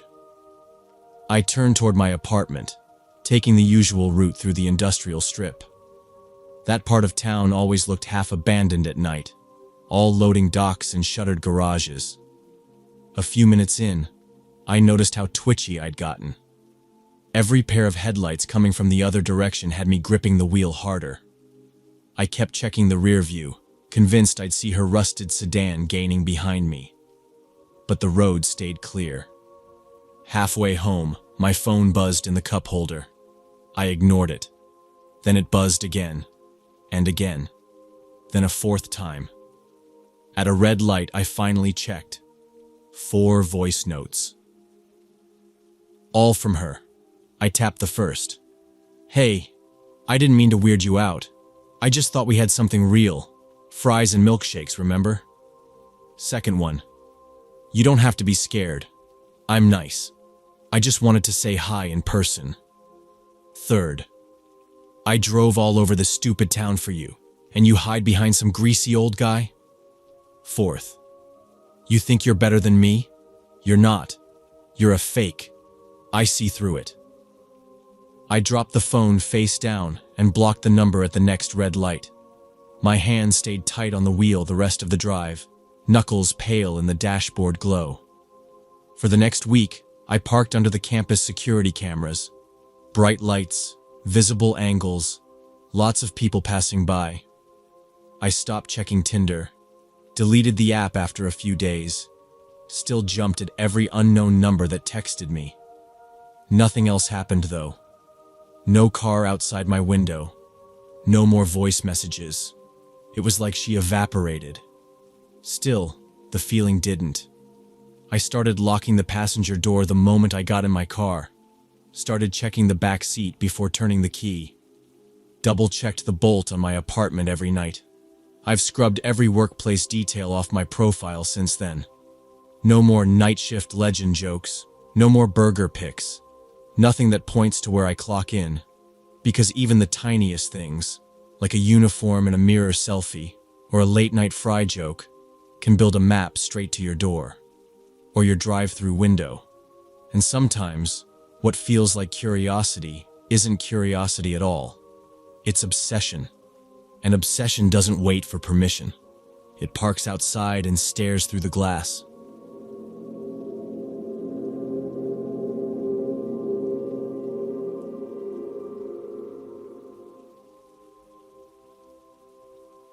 I was craving open skies after weeks of double shifts.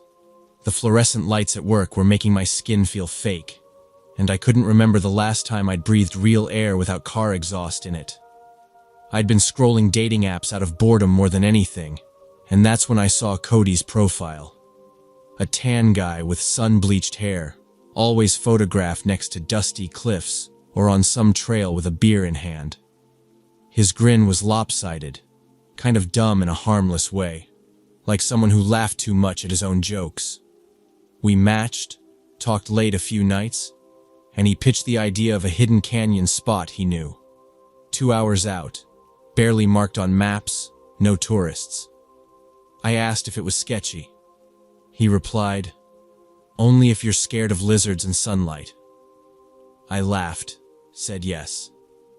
We met just after 5 a.m. in a gas station parking lot. I brought trail mix, peanut butter sandwiches, 2 big water bottles. He rolled up in a beat-up black Silverado with dust caked around the wheel wells. "You ready?" he asked, his voice still rough with sleep.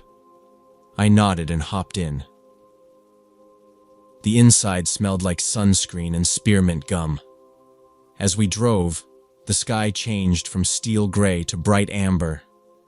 The cliffs lit up in waves as we passed them, shadows moving across jagged rock. He had some old-school indie rock on, Fleet Foxes maybe. I recognized a song my sister used to play in college. It made the air feel lighter. We stopped once, maybe 40 minutes in, so I could pee behind a mesquite bush. He stood off to the side, kicking at rocks and swigging water, polite about giving space. Back in the truck, we talked about weird snacks. He hated raisins. I defended them. He said he got dumped once over sunflower seed addiction. I told him about my ex who labeled his leftovers and installed a whiteboard for fridge etiquette. We laughed about that one for a while. He didn't seem like someone who lied easily. His words came slow, with long pauses like he thought hard before speaking. Not deep, just quiet. We pulled off the main road onto a narrow dirt path, wheels bouncing through ruts and gravel. No signs, no mile markers, just open land. The canyon trail was half shade, half sun. We climbed a ridge that gave us a view of the valley, a huge flat stretch of tan earth with twisted rocks and scraggly trees that looked like they were dying mid-scream. I took pictures. He climbed higher, then reached down and helped me up. His hand was rough but not too firm. We sat at the top for maybe an hour, sharing jerky and warm water, not talking much. He pointed out birds. At one point he just said, "Most people don't come here twice." I asked why, but he shrugged. Too hot, maybe. When the sun started dipping, we packed up. I brushed red dirt off my shoes, and he tossed my empty water bottle in the back seat. The drive back started off fine. Quiet, but not weird. I leaned my head against the window, watching as the blue turned to purple and the cliffs got darker. The wind had picked up. There were fewer cars now, none for long stretches. Cody's hands gripped the wheel loose at first, thumb tapping to the beat of the music. I remember the road curving in long, slow stretches, with sagebrush blurring past. Then the music stopped. Not a dramatic cut, just faded into static like a signal slipping. He didn't change the station, didn't touch the dial, just kept staring forward. I waited a few minutes, thinking maybe he was deep in thought. Then I asked, "You good?" His eyes didn't move. "Just tired," he said. That was it. His voice was flat. I looked out the window again, trying to ignore the way his knuckles had tightened on the wheel. We passed a sign that said, "Rest Area 1 mile," the kind with old bathrooms and vending machines. I pointed and said, "You need a break? I could use caffeine." He didn't answer. I thought maybe he didn't hear, so I said it louder. "Cody? Coffee? Bathroom?" He blinked but didn't respond. The rest area came and went, a blur of asphalt and flickering lights in the rearview mirror. He didn't even slow down. That's when I checked my phone. No bars. Just the little red X where signal should have been. I opened the map app. Nothing. Just a blue dot on gray. I told myself it made sense. Remote area, middle of nowhere. Still, I tried to make light of it. We're gonna owe someone big if we run out of gas out here, I joked. He didn't react. His eyes hadn't left the road. No smile, no blink. Just straight ahead. The road kept stretching, empty and wide. No headlights behind us, no taillights in front. I asked, "How far to the main highway?" He didn't answer. I turned toward him fully. "Cody?" His jaw was tight. His foot pressed harder on the gas. I felt the engine hum louder beneath my seat. Another rest stop sign came up. This one said, "Next services, 43 miles. I swallowed. Tried again. "Cody, come on. Just pull over a minute."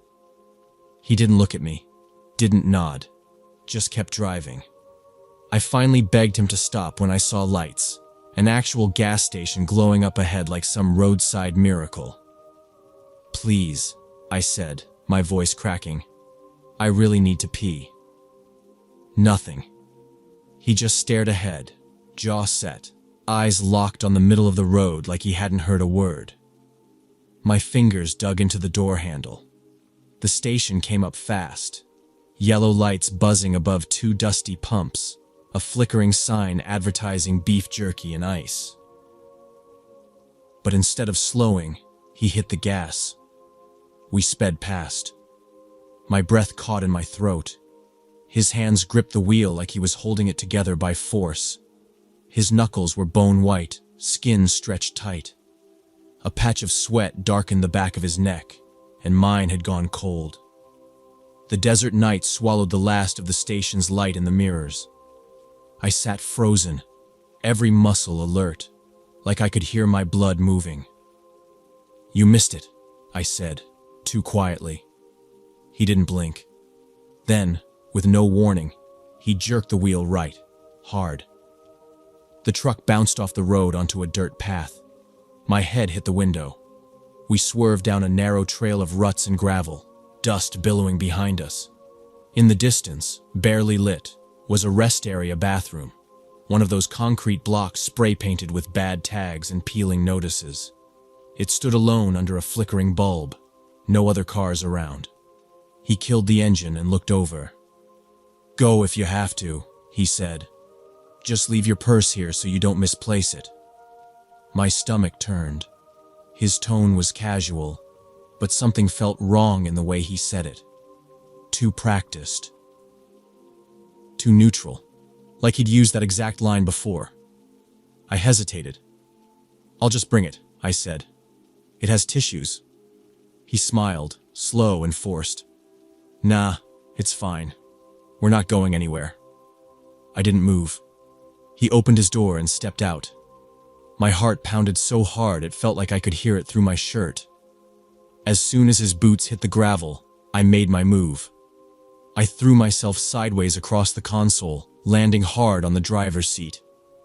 My elbow cracked something, maybe the cup holder, but I didn't stop. I slammed the lock button. Every door clicked in quick succession. He was at my door before I even touched the ignition. "Open the door!" he barked, pounding the window with both hands. "Open the damn door!" I didn't look at him. My hands fumbled over the steering wheel, found the key still in the ignition, and twisted it forward. The engine roared to life. Gravel shot out from under the tires as I slammed the gas. He shouted something else, a string of curses I barely registered. I turned the wheel sharp, and the truck fishtailed, skidding past the restroom. In the rear view, I saw him backing away, shielding his face. Then headlights cut through the night. A big white service truck appeared over the hill, its beams catching Cody in the open. He bolted. 1 second he was in the light. The next he disappeared into the shrubs beside the bathroom, swallowed by shadows. I didn't stop. I drove straight toward the lights, onto the paved road, and into the gas station we'd passed earlier.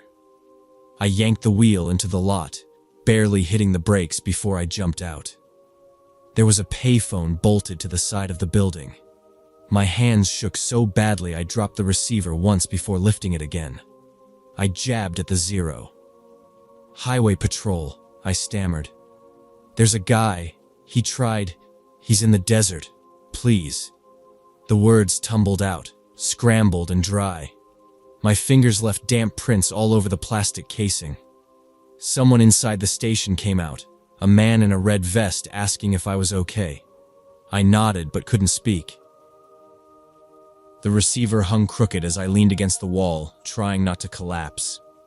They found him eventually. Took weeks, but they did. A state trooper called me for a statement. Said Cody had been in and out of trouble for years. Restraining orders in 2 counties. Nothing ever stuck long. Always just enough charm to dodge real charges. Hearing that iced my blood worse than anything that night. He'd done this before. Maybe not the same exact way, but close enough. They asked if I'd press charges. I said yes. I testified when they caught him. Court was quiet, sterile, too cold for summer. He didn't look at me once. Just sat there in a wrinkled shirt, like a man waiting on a bus. The prosecutor said he had plans in that bag he told me to leave. Zip ties, a burner phone, extra clothes. He said I did the right thing. I didn't feel brave, just lucky. Now, if I road trip, it's in my own car. I check my tires twice. I tell someone my route and when I'll be back. I don't care if a guy looks harmless or if he knows the best hiking spots. Adventure's not worth becoming someone's project. Not worth ending up as a dot on their map. Freedom's supposed to feel big. It shouldn't end with you locked in a car with no signal, praying the next turn isn't your last.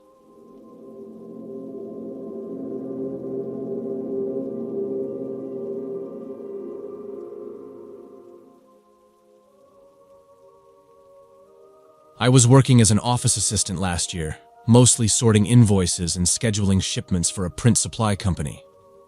My days were quiet, just the drone of printers and the clack of keyboards. I didn't talk much with my coworkers.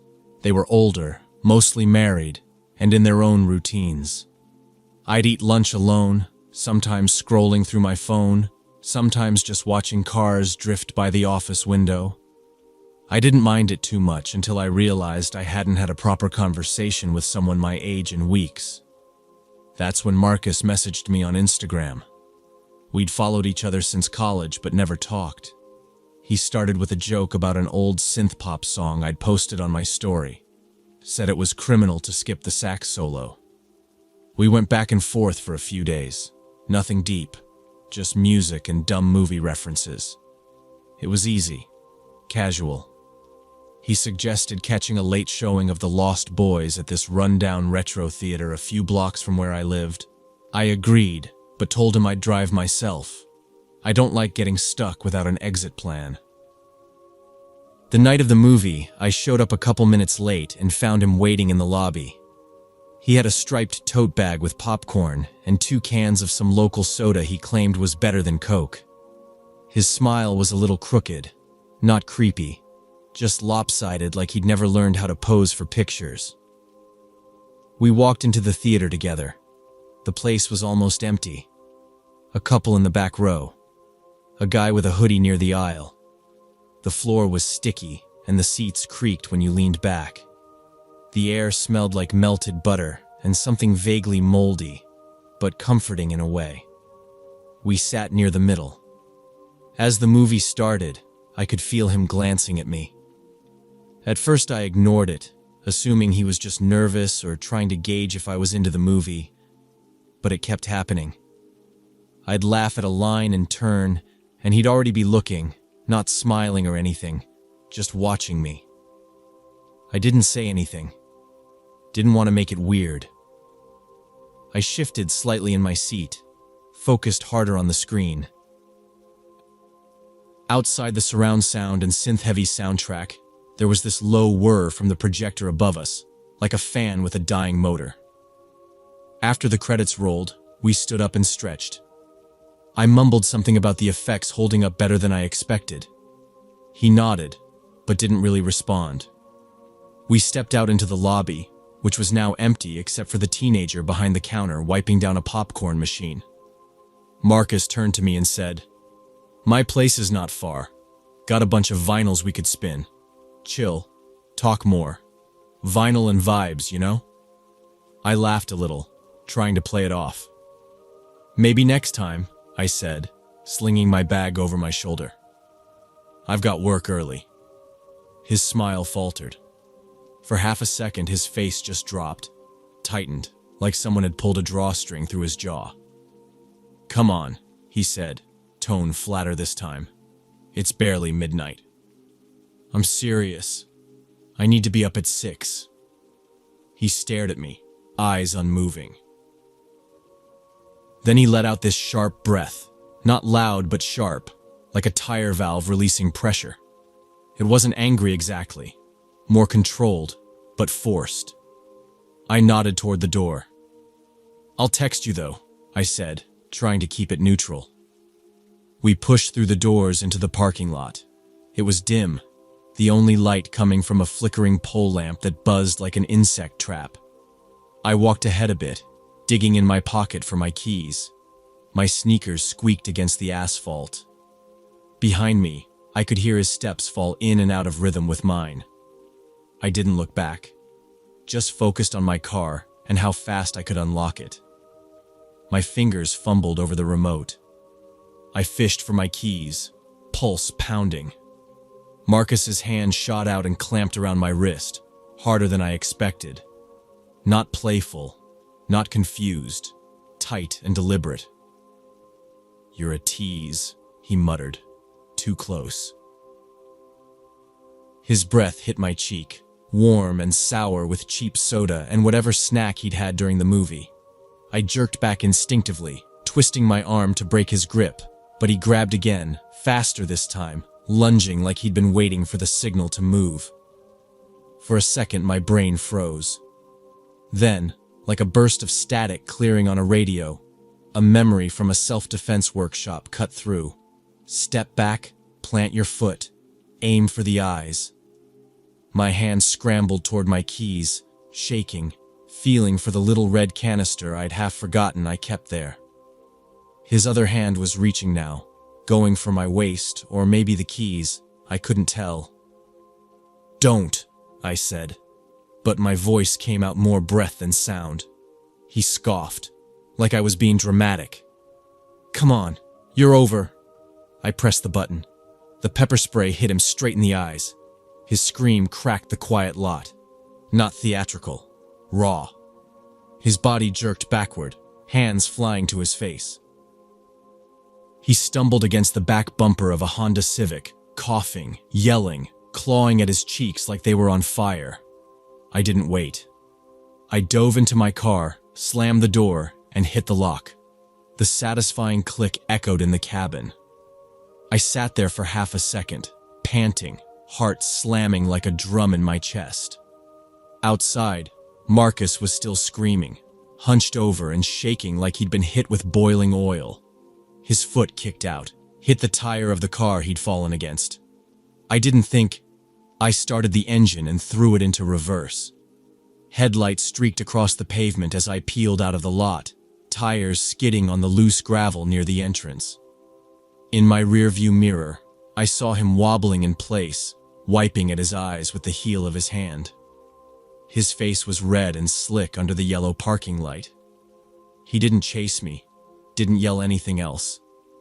Just stood there, broken silhouette shrinking as I sped away. I hit the first red light and gripped the steering wheel with both hands, forcing myself to breathe evenly. My phone buzzed in the cup holder. I ignored it. The moment the light flipped green, I floored it and didn't slow until I was nearly home. Even then, I circled my block once, then again, checking for any cars following me. Nothing. Just empty sidewalks and a couple streetlights flickering like they were on their last bulb. Once inside my apartment, I locked the door, then locked the deadbolt, then slid the chain across. Still didn't feel safe. I dumped my bag on the floor, kicked off my shoes, and dropped onto the couch. For a while, I just sat there, back pressed against the cushions, eyes fixed on the front door like I expected him to burst through it. I finally opened my phone. 2 missed notifications from Instagram. One was a message request. I tapped it. There was no text, just a blank gray bubble. No name, no words, just space. I hit block, report, then delete. Then I started changing passwords, socials, email, even some old app accounts I hadn't touched in months. I didn't know how much he'd seen, or if he even knew my last name. But I wasn't risking it. When I finally stood to brush my teeth, my hand was still trembling. I left the pepper spray on my nightstand. The next day at work, things felt off even before I sat down. There was an HR announcement pinned to the break room board. Voluntary workshop, workplace safety, and personal boundaries. I signed up without thinking, just wrote my name and circled yes in red ink. At the meeting, we sat in a circle. The facilitator handed out little cards with numbers in case anyone wanted to speak anonymously. I took one. When it was my turn, I read from the card like it wasn't my story. I went on a date with someone I thought I knew. He didn't take no seriously. I had to use pepper spray to escape. The room was quiet. Nobody interrupted. The facilitator nodded and thanked me. She didn't ask for more. That night, I ordered a new set of locks online. A reinforced deadbolt, plus a door camera with alerts. I installed it all myself, took pictures to make sure I'd done it right. Every click of the drill bit into the wood made me feel like I was sealing something shut. I also bought 2 more pepper sprays, one for my bag, one for my car. I practiced flicking the cap open and pressing the button quickly, just in case my hands were shaking again next time. People say to be polite, to not overreact, to give people the benefit of the doubt. But manners don't mean anything when someone decides your boundaries aren't real. If someone treats no like a suggestion, they'll never hear it unless it's screamed. And sometimes, the only way they listen is through a wall of chemical burn.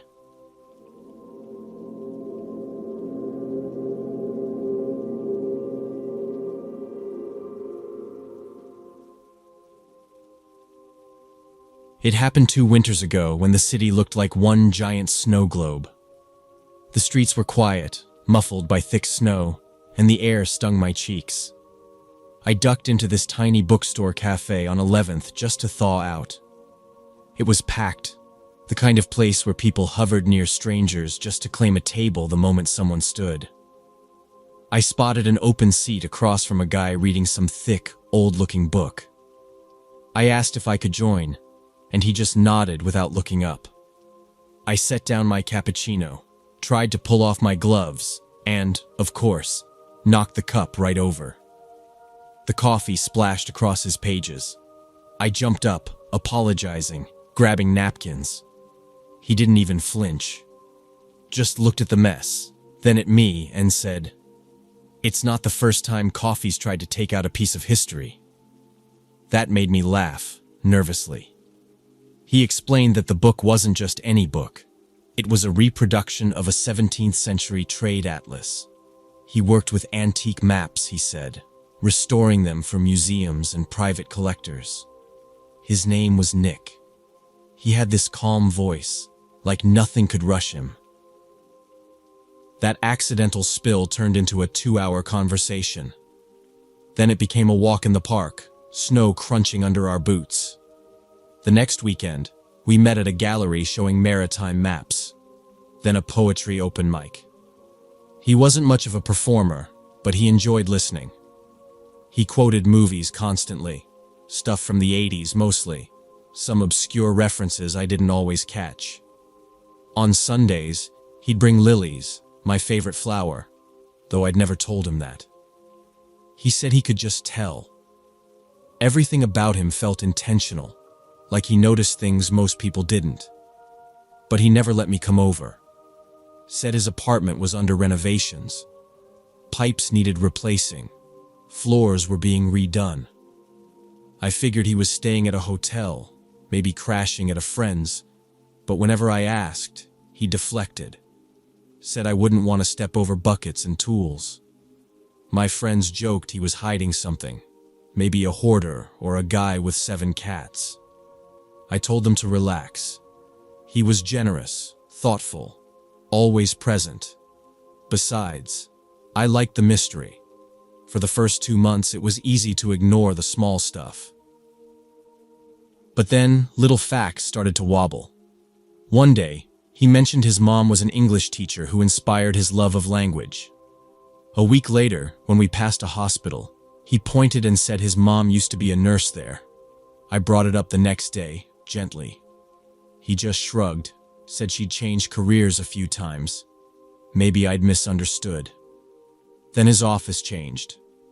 First, it was in Midtown. Then suddenly he worked out of Soho.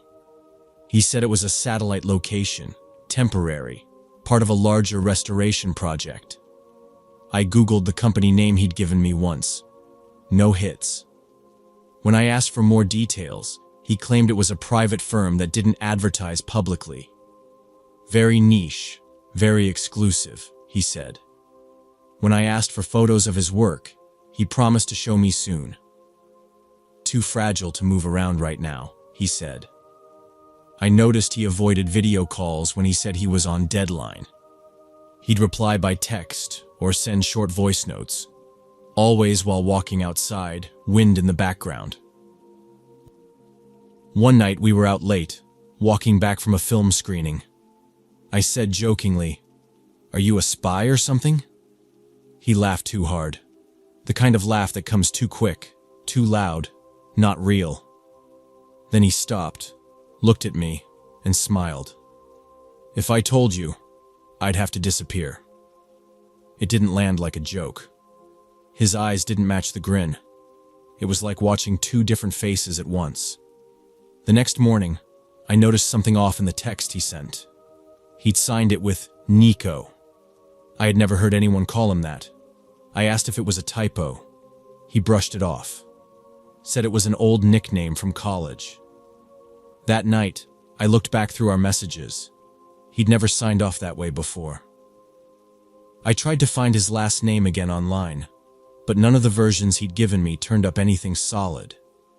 He mentioned a conference coming up, something about rare cartographic methods. He said it was in Chicago, and that he'd be gone for 5 days. His flight was on a Thursday. On Friday afternoon, I was walking downtown and saw him across the street. Not a look-alike. Him. Same coat, same scarf, walking fast with a duffel bag. I stopped in my tracks, sent him a message. "How's Chicago?" He replied 5 minutes later. "Cold. Long flight. Just got to hotel." I didn't cross the street. I just watched him walk into a parking garage. Suspicion gnawed at me for days. I kept telling myself there had to be an explanation, that maybe I'd seen someone who just looked like him, that stress was making me paranoid. But I couldn't shake it. So the next Sunday, after we had brunch at a small place near the botanical gardens, I told him I had errands and watched him walk off. I waited a few minutes, then followed. He didn't head toward the subway or downtown. Instead, he walked north, cutting through smaller residential streets. I stayed half a block behind, pretending to check my phone when he looked around. He turned into a quieter neighborhood, lined with older houses and wide driveways. No more cafes or bookstores, just trimmed hedges and mailboxes. 3 blocks in, he slowed in front of a blue house with a white porch. A woman stepped out the door. Maybe late 30s, tidy ponytail, holding a set of keys and a toddler on her hip. She walked straight up to him and kissed his cheek. The toddler wriggled, arms outstretched, and squealed, "Daddy!" Nick, no, whoever he was, lifted the kid like it was the most natural thing in the world. He laughed, ruffled the child's hair, walked inside like he belonged there. The door shut behind him. I stood across the street, barely breathing. My hand trembled as I took out my phone. I zoomed in and snapped a photo. My fingers were shaking too badly to get a clear shot, but I didn't care.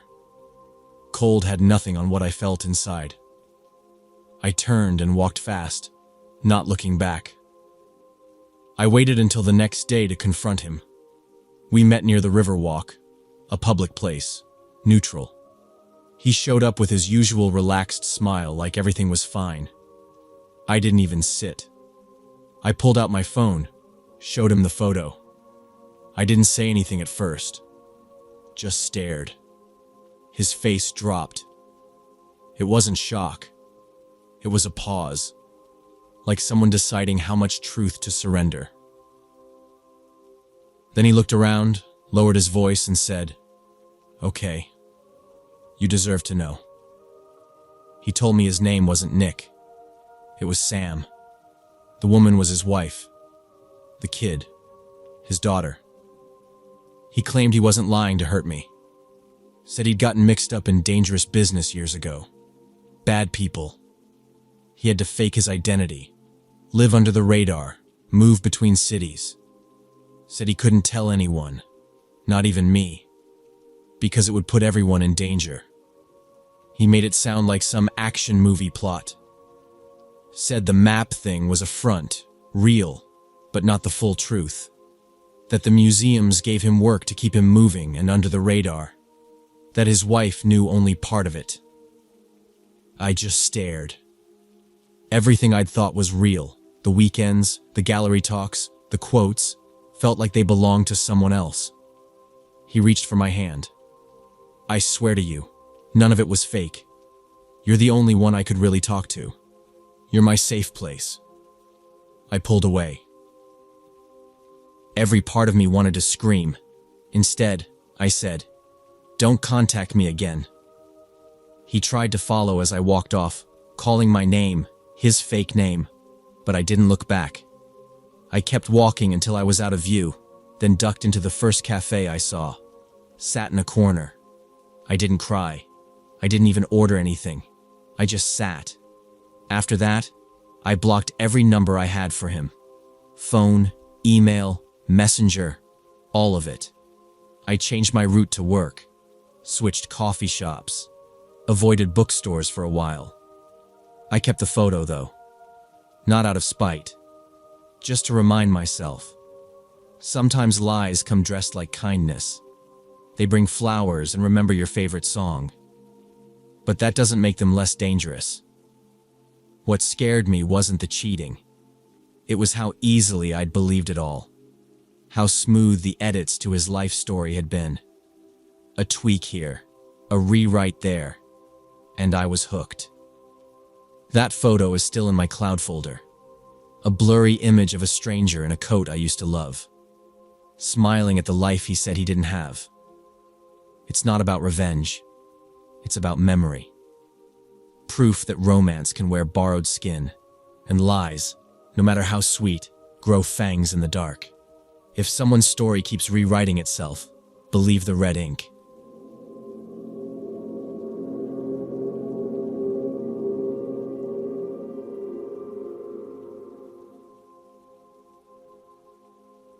I met Dylan on OkCupid during a rainy weekend when I didn't feel like leaving my apartment.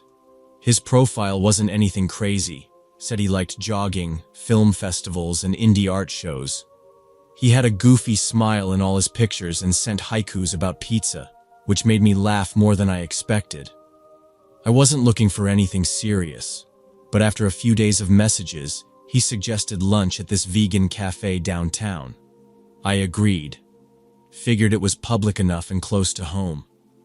The day we met, it was still raining. That cold, sideways kind of rain that soaks your jeans even if you have an umbrella. I got there early, sat by the window, and pulled out my sketchbook. I don't usually bring it on dates, but I was trying to kill time, and honestly didn't think this would turn into anything. I kept glancing up every time someone walked in, wondering which guy would be Dylan. Then this shorter guy with a puffy coat and a mop of damp hair waved and walked straight over. He was heavier than his profile photos, his teeth looked a little off, and his shoes squeaked. "Hey," he said, grinning. "I'm Dylan."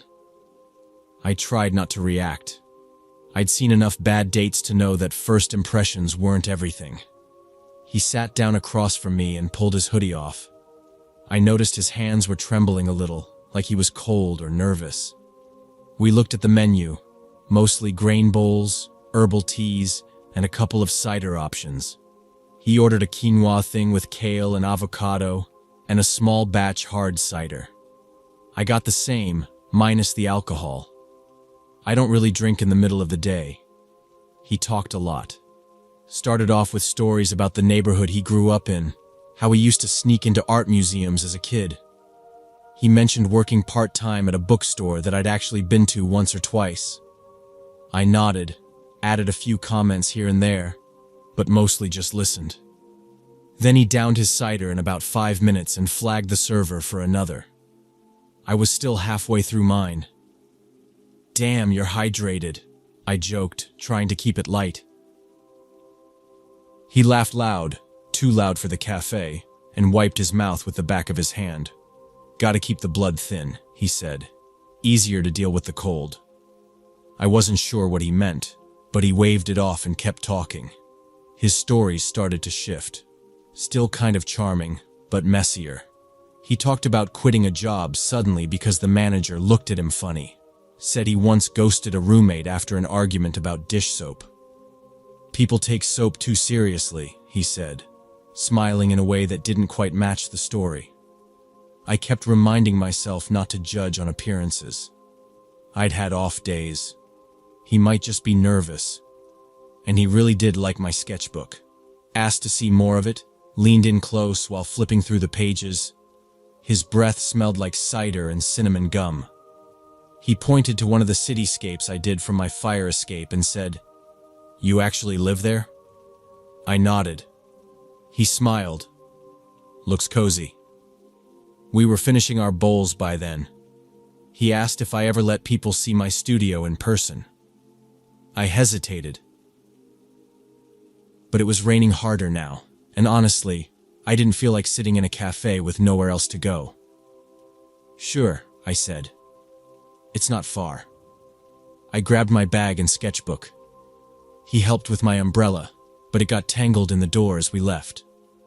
We both laughed, but I noticed he didn't step back to let me go first, just moved ahead like he already knew the way. We walked a few blocks in silence.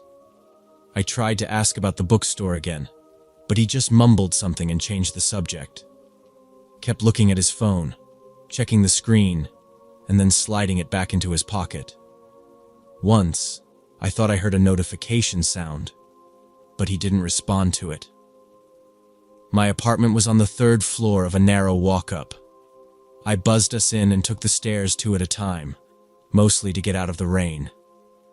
Dylan followed slower, breathing heavier than I expected.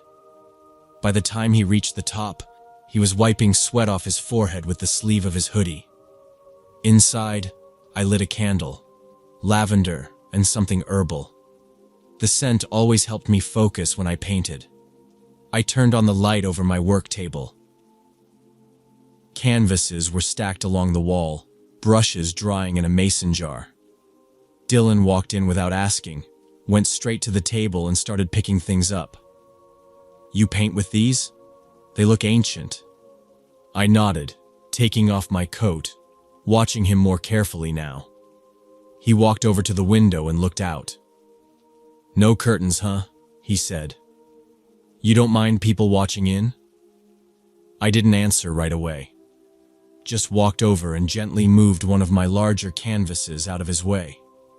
He stepped back, still looking at the street below. Then he turned and asked if I had anything to drink. Dylan popped the cork on a bottle from my fridge without even asking.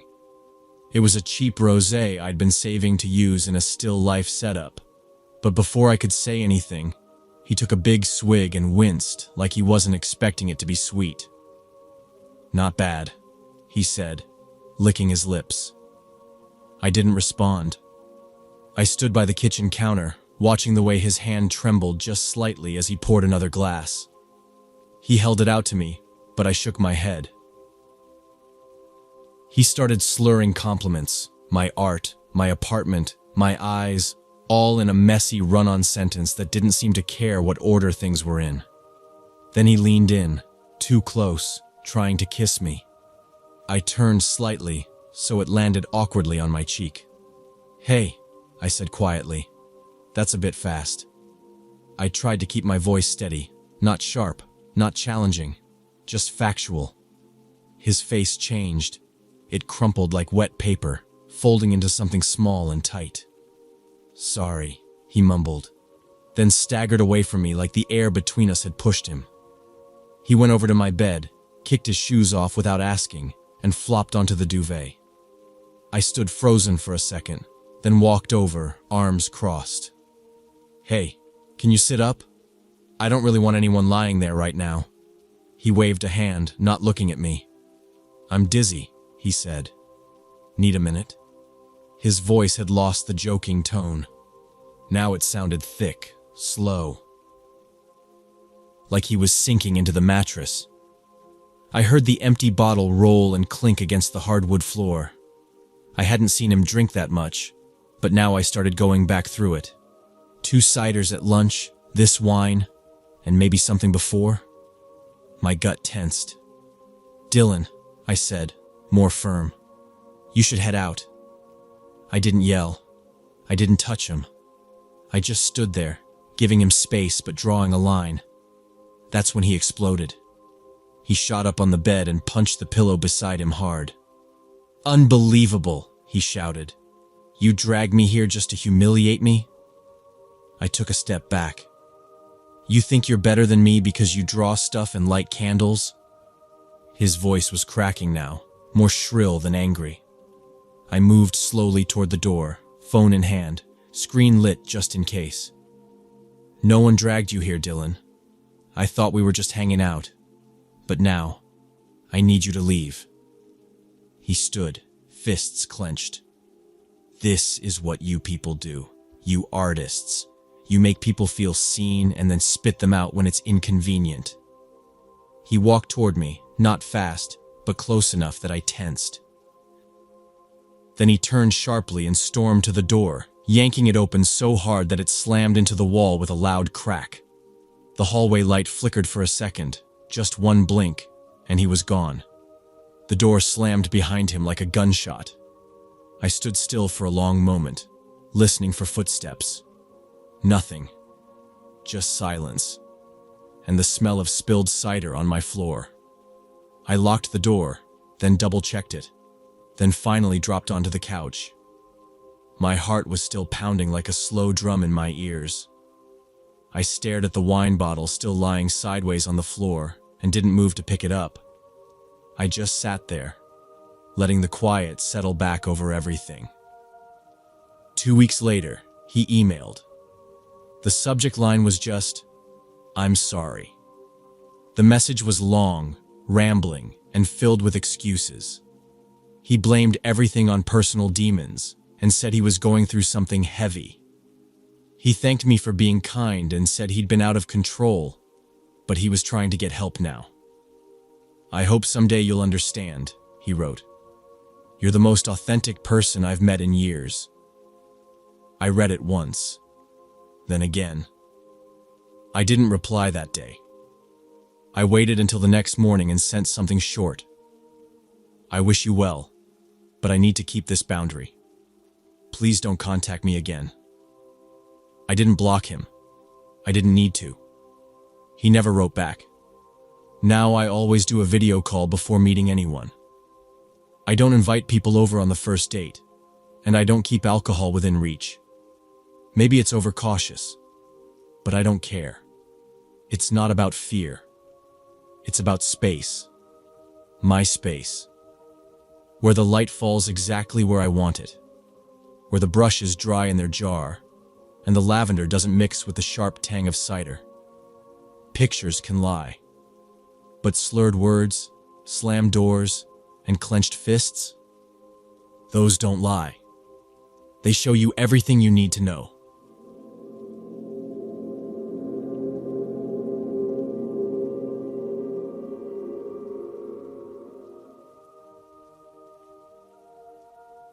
After my breakup, I downloaded a dating app just to feel something again. I didn't even put much effort into the bio, just a blurry picture from a brunch and a sarcastic line about loving carbs. Troy messaged me within an hour. Every photo he had looked like a fitness ad. Gym mirrors, tight shirts, sweat-drenched tank tops. His arms were ridiculous, like they could snap a watermelon. He called me queen in every message. What's a queen like you doing in peasant territory? You deserve to be worshipped, queen. That kind of thing. I rolled my eyes but answered. I was bored, and flattery felt like morphine. On day 3, he sent sushi to my office. No warning, just a knock at the door and a paper bag with a note that said, "A meal fit for royalty, Troy." My coworker joked that I'd found a rich guy with abs. That night, he sent a selfie with his dog and a voice note saying he couldn't stop thinking about my smile. I played it twice. We met that Friday. He picked a smoothie bar near downtown, the kind with overpriced spirulina and exposed pipes. He wore a tight white t-shirt and joggers, smelled like cologne and mint. His teeth looked unreal, almost fluorescent. "There she is," he said, arms open. I offered a side hug, but he pulled me in full. People turned. I let it happen. He kept touching my arm, brushing his fingers along my wrist every time he told a story. Half of his stories were about the gym, bench press records, intermittent fasting, the time he beat a trainer at his own routine. I nodded along, sipping my smoothie. He ordered a protein shake with 4 scoops and downed it in under a minute. I laughed at jokes that weren't funny. I told myself it was fine. I hadn't been touched in months. That weekend, he texted non-stop. By Sunday, he'd invited me to his place 3 times. I said no each time, just to pace things.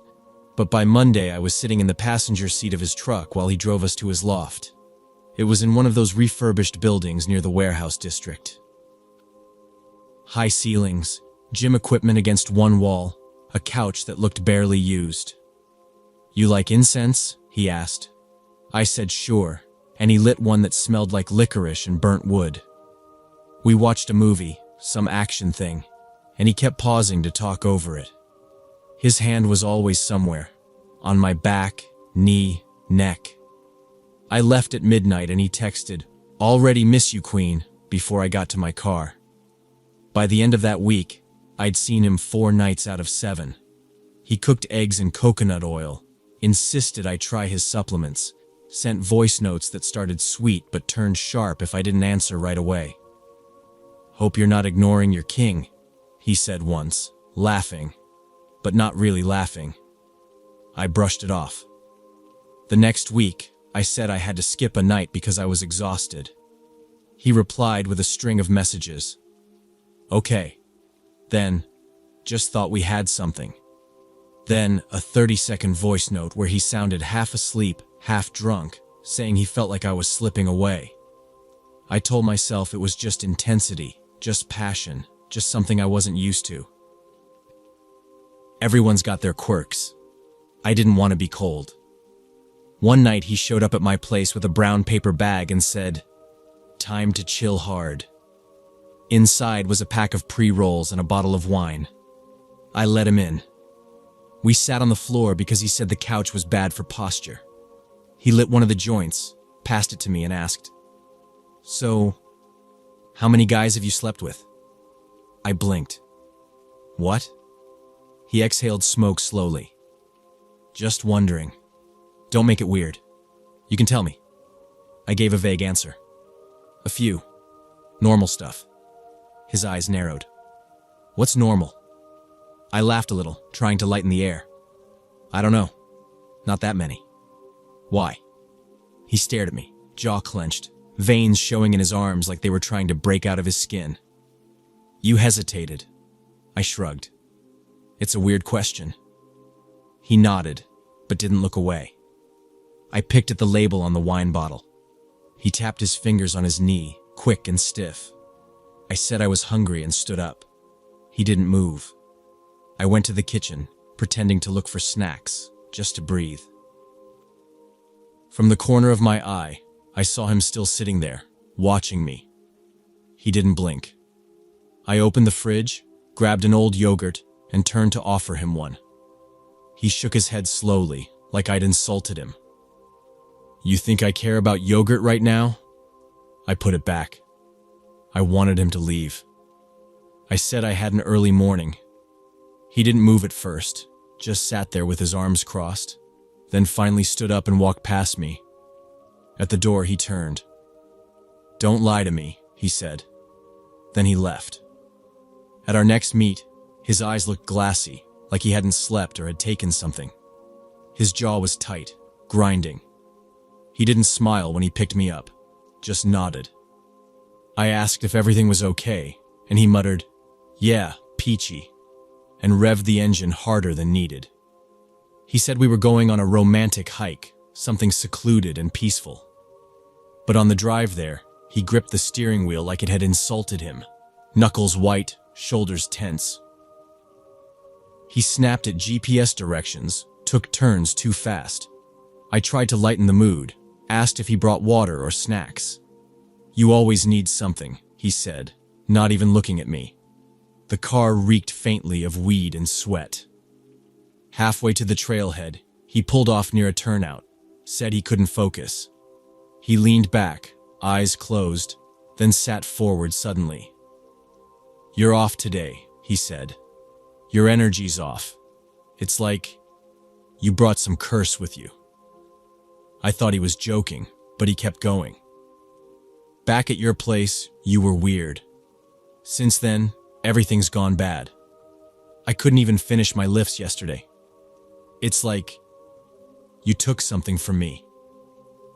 I asked what he was talking about. He turned, stared at me hard. "Where's the weed I gave you?" "What?" "The joint. The rest of it. You still have it?" "I think it's in my kitchen drawer." "Why?" He squinted, like I just admitted something criminal. "That's what it is. You're holding on to it. That's the thing. You jinxed me." I half laughed, trying to keep calm. "Okay, we can swing by my place on the way back. I'll give it to you." "No," he said. "We're not going back together. You poisoned it. You've been poisoning this whole thing." I stared straight ahead. "Let's just turn around." He didn't respond. He hit the gas again, took a sharp turn up a gravel road that led nowhere, just a wide shoulder with some weeds and forest. He stopped the car abruptly, threw it into park. Before I could say anything, he reached across, snatched my phone out of my lap. I yelled, grabbed at it, but he held it high and leaned away. Then he opened the door, walked around, yanked my side open, and shoved me. I stumbled out, tried to catch myself, but my foot slid on loose gravel. My ankle twisted, and I fell hard into the ditch, scratching my palms and knees on rocks and dry weeds. I yelled his name, partly in shock, partly hoping he'd snap out of it. He just stood there watching. "Give me the weed," he said again, voice cold. "I don't have it," I shouted. He stared a second longer, then turned back to the car. I tried to get up. My ankle screamed, but adrenaline pushed me upright. I limped toward the road, waving my arms. A silver SUV passed, slowed, stopped. A woman rolled down the window. "Are you okay?" "Call the police," I said. "Please. He pushed me. He took my phone." She nodded, pulled out hers. I turned to look. Troy had gotten back in his truck.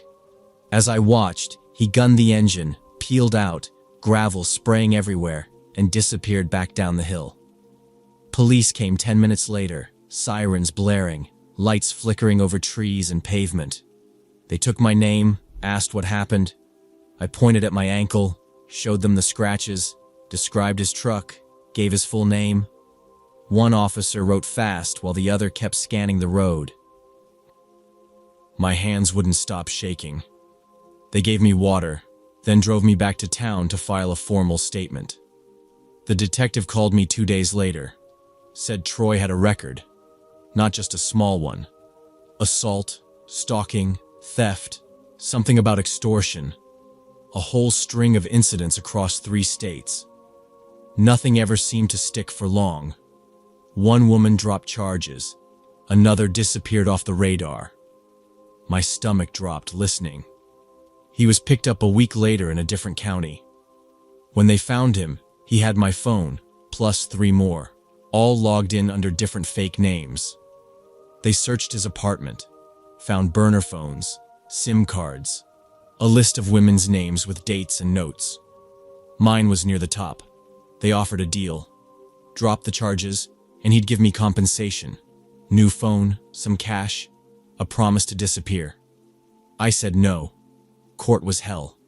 I had to repeat everything. They read texts aloud, played the voice notes.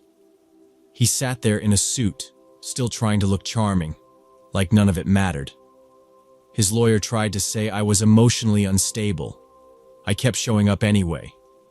The conviction took 6 weeks. Restraining order followed.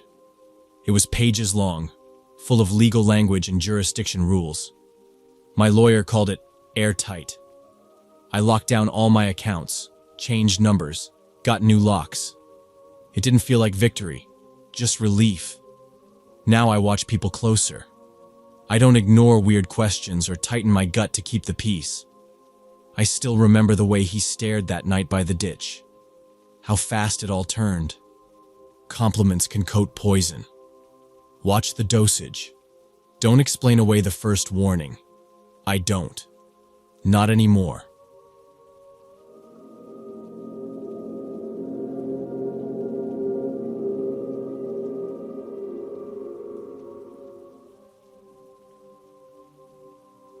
Three months after my engagement ended in a flurry of accusations and separate leases, I finally downloaded a dating app.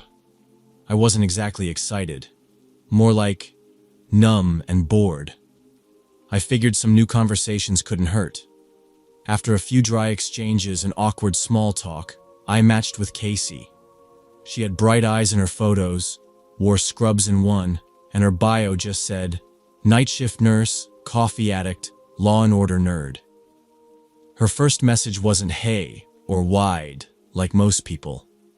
She asked me if I thought Jack McCoy was morally right in letting guilty people off on technicalities. I laughed at the phone. We went back and forth about courtroom shows and real legal procedures. I kept my job vague, said I worked in corporate compliance. That's true, just not the exciting kind most people think it is. She didn't pry. We started messaging almost every day. I'd wake up and find a meme from her about burnt coffee or some nurse humor I didn't really get but pretended to. I sent her back some boomer jokes about cassette tapes and parking meters. It was easy with her. She had a rhythm. Not too fast, not too slow. One night we stayed up messaging until nearly 1 a.m., arguing about whether the Rolling Stones were overrated. I told her I drank my coffee black. She said she took hers like dessert. If it doesn't taste like cake, I don't want it, she wrote. I like that. She wasn't trying to impress me, just saying what she thought. We floated the idea of brunch that weekend. I offered to pick a spot downtown with good French toast. She said she liked that. We never set a firm time, just left it at, let's aim for Saturday. I was a little nervous, but also kind of excited. It had been a while since I felt like something good might happen. That Friday, I shaved a little closer than usual, cleaned the inside of my car, and checked the mirror more often. We hadn't met in person yet, but I was hopeful. Casey messaged me late that night and said she might have to pick up an extra shift, but would let me know. Saturday came and went. She didn't message. Sunday either. Then Monday night she apologized and said her schedule was a mess. I said no worries, I understood. We agreed to try again the next weekend. Still, something about the silence bugged me. I brushed it off. Tuesday afternoon, I was in my office finishing up an audit review when Jen, our receptionist, called my desk line. "Hey, there's a woman out here asking for you." "Who is it?" "She says her name's Casey." My heart jumped weird. I thought she was joking. I didn't give Casey my office address. "Did she say what she wanted?" "She brought something. A bakery box. I think it's for you." I stood up slowly.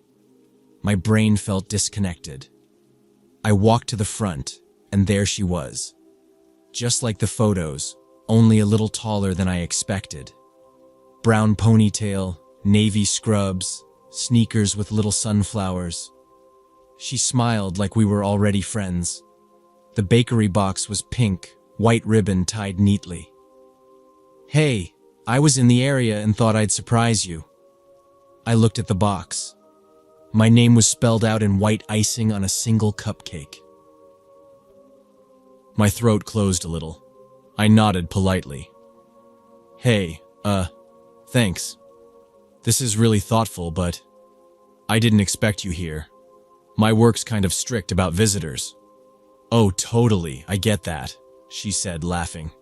"I just thought it'd be fun. No pressure." I took the box gently, trying to keep things calm. "I appreciate it, really. But I think we should maybe take a step back. We haven't even met yet officially.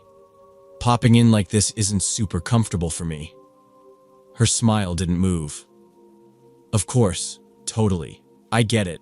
I just wanted to say hi in person, that's all. No biggie." She left a minute later, still smiling like everything was fine. I stood there holding the cupcake box, not sure what to do with it. My hands felt sweaty. I walked back to my desk, put the box down, and sat there staring at the screen. Then I picked up my phone and texted her. "Hey, I just want to be honest. Boundaries are important to me. Let's keep some space, okay?"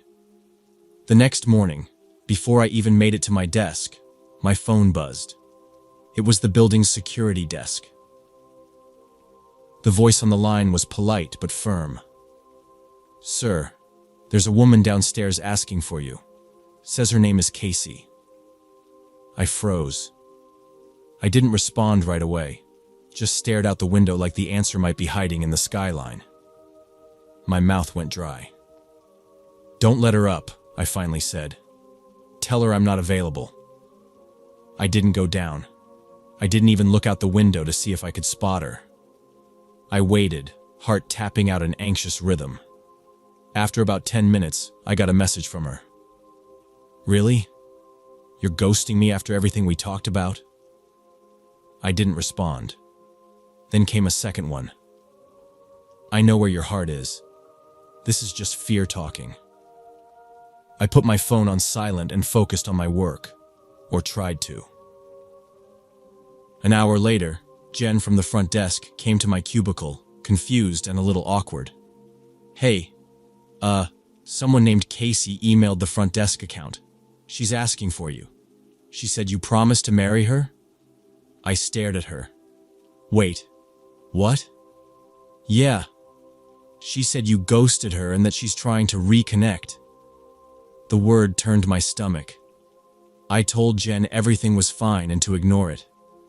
Then I checked my inbox. She hadn't emailed me directly, but I found out she had contacted 2 of my coworkers. She found their names through LinkedIn and sent them rambling messages, saying I'd broken a commitment, that I'd told her I was ready to settle down. One message claimed I begged her to move in. I got called into my boss's office around noon. He closed the door behind me and sat down slow, like he didn't want to do this. "Look, I don't care about people's personal lives," he said. "But when someone starts contacting employees and it's tied to your name, I need to know if we have a problem." I felt like I was being smothered in embarrassment. I told him the truth, kept it professional, said I was handling it. He nodded, but the concern was written across his face. I could tell he wasn't just worried about disruption. He was worried I might be the problem. That night, I sent her one message. Calm, clear, short. Please stop contacting me or anyone I work with. This needs to end. Do not reach out again. The next day, she didn't respond. No emails, no messages. I let out a small breath of hope. Then she pivoted. I had started seeing someone new. Her name was Sam. We met through mutual friends, nothing to do with dating apps.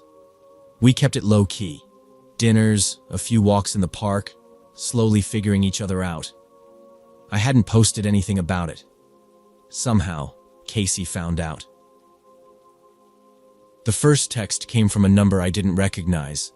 It was a screenshot of my Instagram story. Just a picture of 2 drinks on a table. The caption said, "Date night." She'd circled the glass Sam was holding and wrote, "Already replacing me? So much for being serious." That night, Sam received a message from a fake account. Then another. Casey was pretending to be other people, sending Sam warnings, accusing me of cheating, showing her out-of-context screenshots from old chats, twisting dates to make it look like overlap. Sam was confused but didn't panic. She showed me the messages. I felt sick. I started documenting everything. Screenshots, email headers, message timestamps. I contacted HR, made a formal report, and reached out to a lawyer about filing for harassment. The next few weeks felt like a marathon with no finish line. Every time my phone lit up, my chest tightened. Some days it was silent. Then the flood would come again. Emails, messages, random calls from unknown numbers. I stopped answering anything that wasn't saved in my contacts. Then one Tuesday, it all just stopped. No emails, no messages, no calls. The fake accounts disappeared. Sam didn't get anything either. At first I thought maybe my lawyer had finally scared her off, but I never got confirmation. It was like someone flipped a switch and cut the power. The silence was loud. Too loud. I'd walk to my car after work and check around the lot, half expecting her to pop out from behind a pillar. I started checking the back seat before getting in. I changed my phone number. I even switched gyms. But still, nothing came. Weeks passed, then months. I slowly let myself believe it was over. But I never let my guard all the way down. Now, I don't play it casual. I set expectations from the start. I say what's okay and what's not. I keep personal details close until trust earns them. I don't ignore red flags just because someone seems sweet at first. I still date, carefully, privately. When someone asks why I'm cautious, I don't explain the whole story. I just say, some lessons leave scars. Love isn't supposed to feel like dodging landmines. It took one cupcake and a fake smile to show me how thin the line can be between connection and obsession. Now I treat that line like law.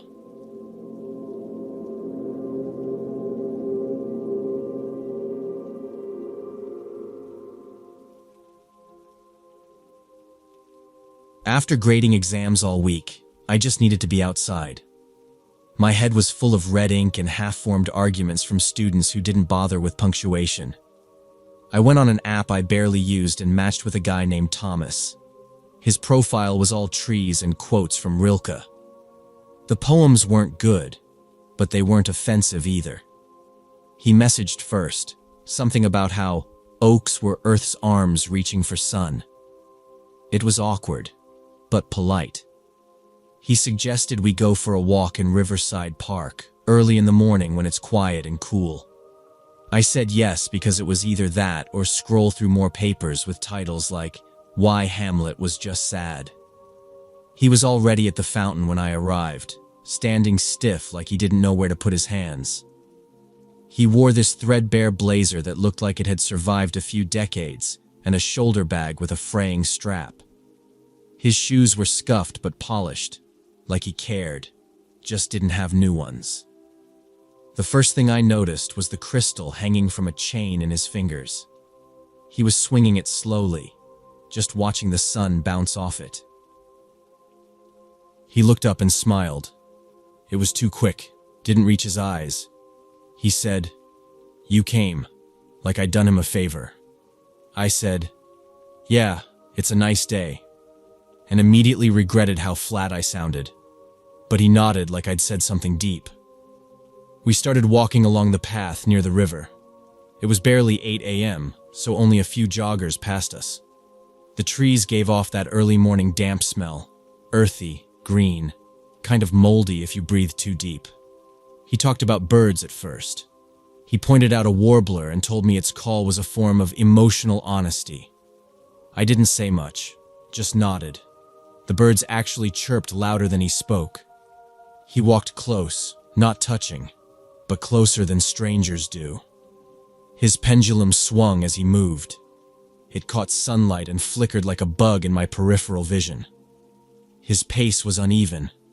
Sometimes he sped up like he'd remembered something urgent, then slowed suddenly to stare at the bark of a tree or touch the low branch. He mumbled sometimes. Not to me, just little things under his breath.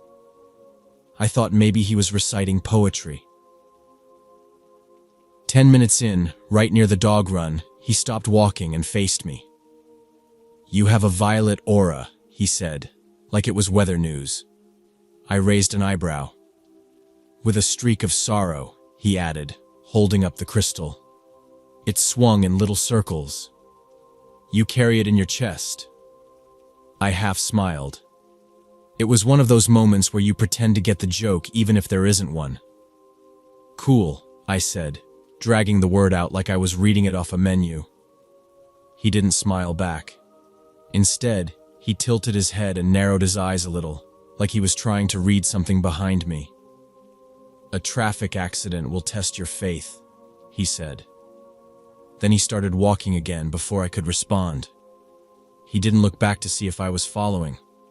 I caught up and changed the subject. I asked if he drank coffee. He said caffeine blocked intuition. I asked if he liked tea. He said it depended on the moon's position.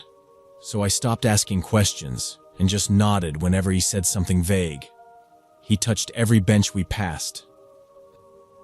Not just grazed them. He paused at each one, ran his fingers along the slats like he was reading Braille. "Energy echoes," he muttered. I didn't ask what that meant. We passed a woman with a stroller. The baby reached out toward the pendulum. Thomas stopped walking and let the baby grab at the air. "Children see truth," he said. The woman pulled the stroller away faster than she needed to. I glanced at my phone. We'd only been walking 23 minutes. He paused again at a tree stump near the bend in the trail. He crouched, placed his hand flat against the wood, and closed his eyes. I kept walking. I didn't want to seem rude, but I also didn't want to stand still anymore. When he caught up, he was smiling faintly. "This one knew pain," he said. I just said, "Mm-hmm," and kept moving. I started counting the minutes until the loop ended. Feeling sorry for him, I offered to drive him to the bus station. I didn't have anywhere else to be, and it felt wrong just leaving him to wander around alone. He didn't thank me, just nodded and got in, still holding that crystal like it was some kind of totem. He kept his bag on his lap, arms wrapped tight around it. We pulled out of the parking lot in silence. He didn't ask where I was parked or how far it was. He just sat there like a statue, the pendulum resting in his palm, swaying a little with each turn I made. As we drove, his eyes darted between the trees and the people on the sidewalk. He muttered again, but I couldn't make out any of it. I asked if he had family nearby. He didn't answer. It started raining when we were a few blocks away from the terminal. Nothing dramatic, just a steady gray drizzle that blurred the windows and brought out the smell of wet concrete. I turned on the wipers and adjusted the defrost. The road got slick, so I slowed down. Thomas started breathing heavier. When I glanced over, he was gripping the edges of his seat. His face had gone pale. He pressed his forehead to the window, muttering faster now. Then, without warning, he gasped, this sharp, panicked sound, and twisted toward me. I thought he was about to throw up. Instead, I heard a hiss, then felt warmth spread across the passenger seat. He'd pissed himself. The smell hit instantly. Strong, sharp, like ammonia and sweat. I pulled over instinctively, shocked and unsure what to say. "I'm sorry," he whispered, voice cracking. He fumbled for the door handle with shaking fingers, the pendulum clinking against the window. I couldn't speak. The heat of the car, the rain tapping, the stench, it all crashed together in one gross, surreal moment. He jumped out before the car even came to a full stop, just threw open the door and bolted into the crowd at the terminal, weaving through umbrellas and rolling suitcases like he knew exactly where he was going. I sat there with the door still open, watching him disappear into the blur of people. The seat was soaked.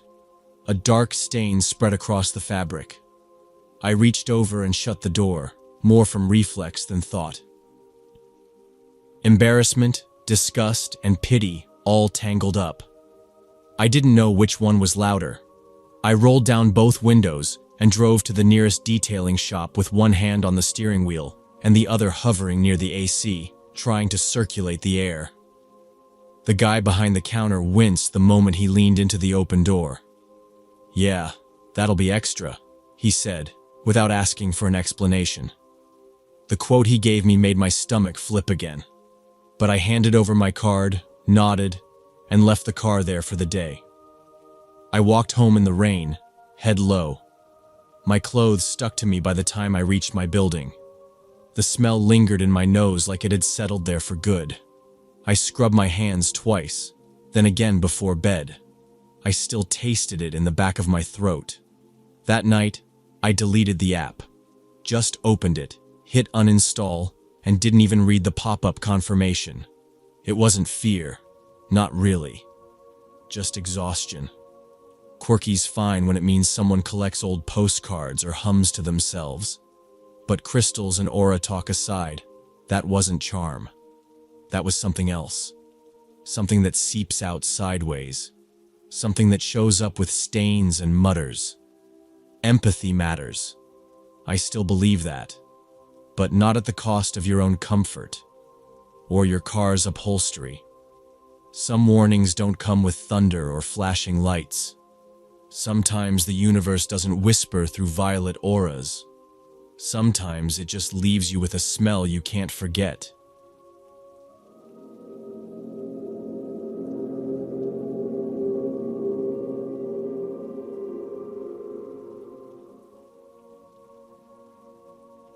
Two months after moving across the country for a new job, I started realizing how empty my evenings had become.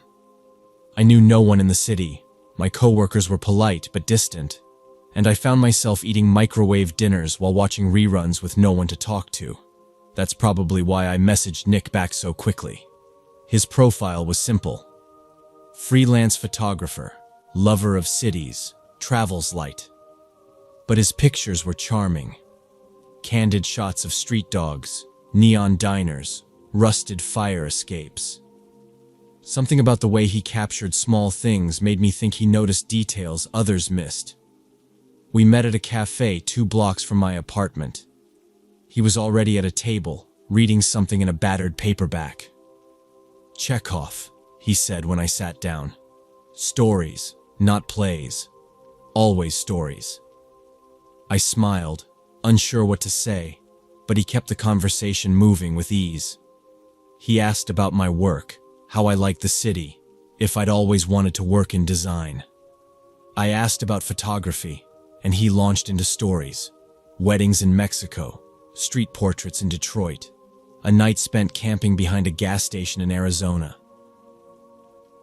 When my camera started glitching, he offered to take a look, opened the back panel, made some comment about sand in the gear, and snapped it closed again. I hadn't even noticed sand. Our first coffee date turned into 3 hours. We walked down the block after, slowly. He didn't push for anything, didn't ask to come up, just smiled and said, "Let's do this again." We did. A lot. Soon, he started staying over. I didn't exactly invite him, but one night became 2, then 5. He brought groceries, cooked scrambled eggs with chopped scallions, and played vinyl jazz records he said he'd found in a thrift store. He took over my tiny kitchen with the confidence of someone who already belonged.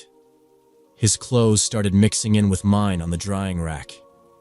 A toothbrush appeared next to mine in the bathroom.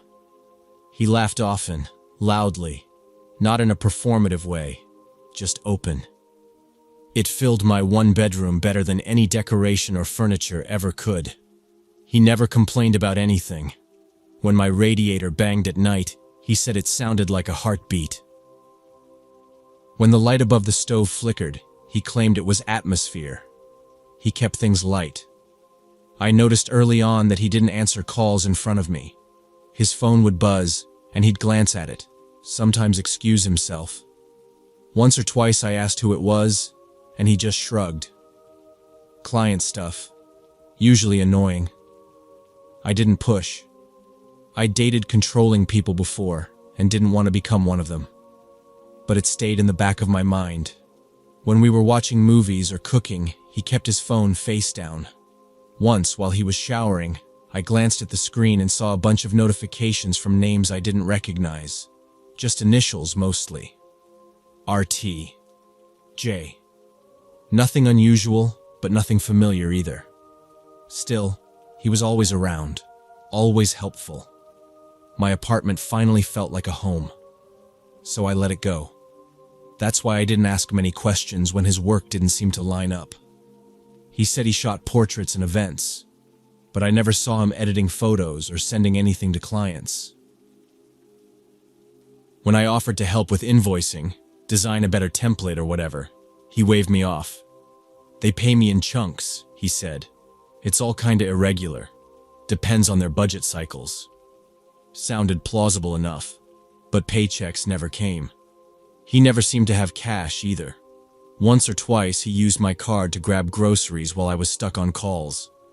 "Just Venmo me later," I'd say. He never did. I didn't chase it. He started borrowing my laptop for quick edits and using my desk. When I went back to use it, the browser history was cleared. At first, I thought maybe it was just a habit. Some people are weird about privacy. But then it kept happening. Every time.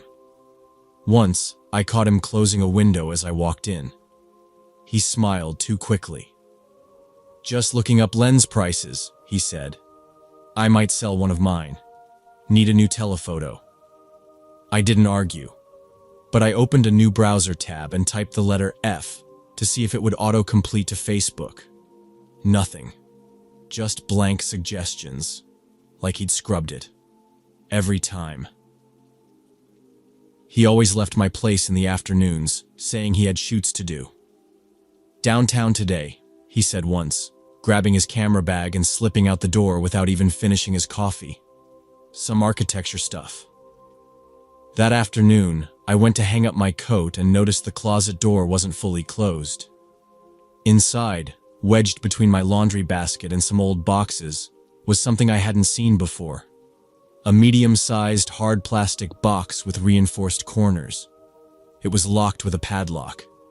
I didn't recognize it. It definitely wasn't mine. I leaned in and tapped the top lightly. It didn't make a hollow sound. It felt heavy, like something dense inside. I crouched and tried to lift it, but it barely moved. It wasn't huge, maybe the size of a carry-on bag, but whatever was inside had weight. I should have walked away, but I stared at that lock for a long minute. My eyes drifted to the nightstand. Nick had left in a hurry, and the top drawer was slightly open.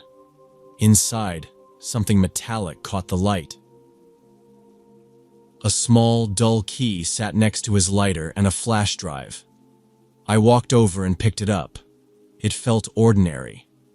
Just a standard padlock key. The teeth were worn a bit, like it had been used often. I held it in my hand and stared at the closet again. The box hadn't moved. It sat in the shadows, closed, quiet. I sat down on the edge of the bed and put the key on the blanket beside me. I didn't touch it again that night. The next morning, he left before sunrise, camera strapped to his back, saying something about a storefront shoot in early light. I waited 10 minutes after the door shut, then locked the chain behind him and went straight to the closet. My hands were shaking as I took the key from the nightstand and crouched in front of the box. The key slid in smoothly, turned with a soft click. The lid stuck for a second, then lifted. Inside were stacks of envelopes, a few hard drives, and a zippered pouch. I opened the pouch first. 10 passports tumbled out onto the floor, each one with Nick's face but a different name and date of birth. Some were American, a few foreign. None of the names matched anything he'd ever told me. Under the passports were dozens of credit cards, all with different names but identical billing addresses. Mine. My address. My spine went cold. I opened a few of the envelopes. Receipts, travel tickets, rental agreements. One had a Polaroid photo of me, taken from outside my building. I had no memory of that moment being captured. I didn't scream. I just stood up, grabbed my phone, and started taking pictures of everything. Fronts and backs of the IDs, the cards, the photo, the contents of each envelope. I texted all of it to Tina, a friend from back home who worked as a detective in financial crimes. It was early, but she called within 5 minutes. "Where are you?" she asked immediately.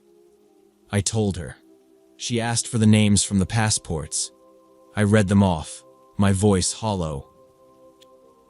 She was quiet for a beat and then said, "3 of those are flagged. Fraud alerts in New Jersey, Missouri, and Oregon. He's in systems. You need to get out of there." I shoved everything back into the box, locked it, returned the key, and sat on the edge of the bed. My ears rang. I heard every sound in the building. Footsteps in the hallway, distant water pipes, a baby crying downstairs. I waited. Nothing happened. When the lock clicked shut, I felt no relief, just a countdown starting in my head. That night, I cooked dinner like normal. He came in a little late, tossed his bag on the chair, kissed my cheek. "Sorry, lighting was crap," he said. "Gonna sort through some shots later." I told him I needed space. That work was piling up, that I hadn't adjusted to the city like I thought. I said maybe I rushed into this. I tried to keep my voice even. He stared at me for a second. "You okay?" "Just overwhelmed," I said. "Too much change." He nodded slowly. "Sure," he said. But there was something off in his eyes. A flicker. Not hurt. Not confusion. Just a second of calculation. Then he smiled. "I'll give you space. Got a midnight shoot anyway." He left again around 11. I watched from the window as he turned the corner, disappearing into the dark. I didn't wait. I grabbed my overnight bag, the one I kept under the bed, and called a locksmith. He showed up groggy and annoyed, but changed both locks before 2 a.m. I didn't sleep. I sat in the living room with the lights off, just listening. At sunrise, I checked out of the apartment and booked a hotel across town under a fake name. Tina called again that afternoon. "They're on it," she said. "But he's fast. Don't go back there alone." Police said they needed more to build a full case. Too many aliases, too many loose ends. They weren't even sure what his real name was. But the photos I sent gave them a starting point. They told me to sit tight, stay safe. 2 days later, I got a text from an unknown number. Just a selfie of him, grinning, sunglasses on, standing in front of a mural I didn't recognize. The caption read, "Thinking of you."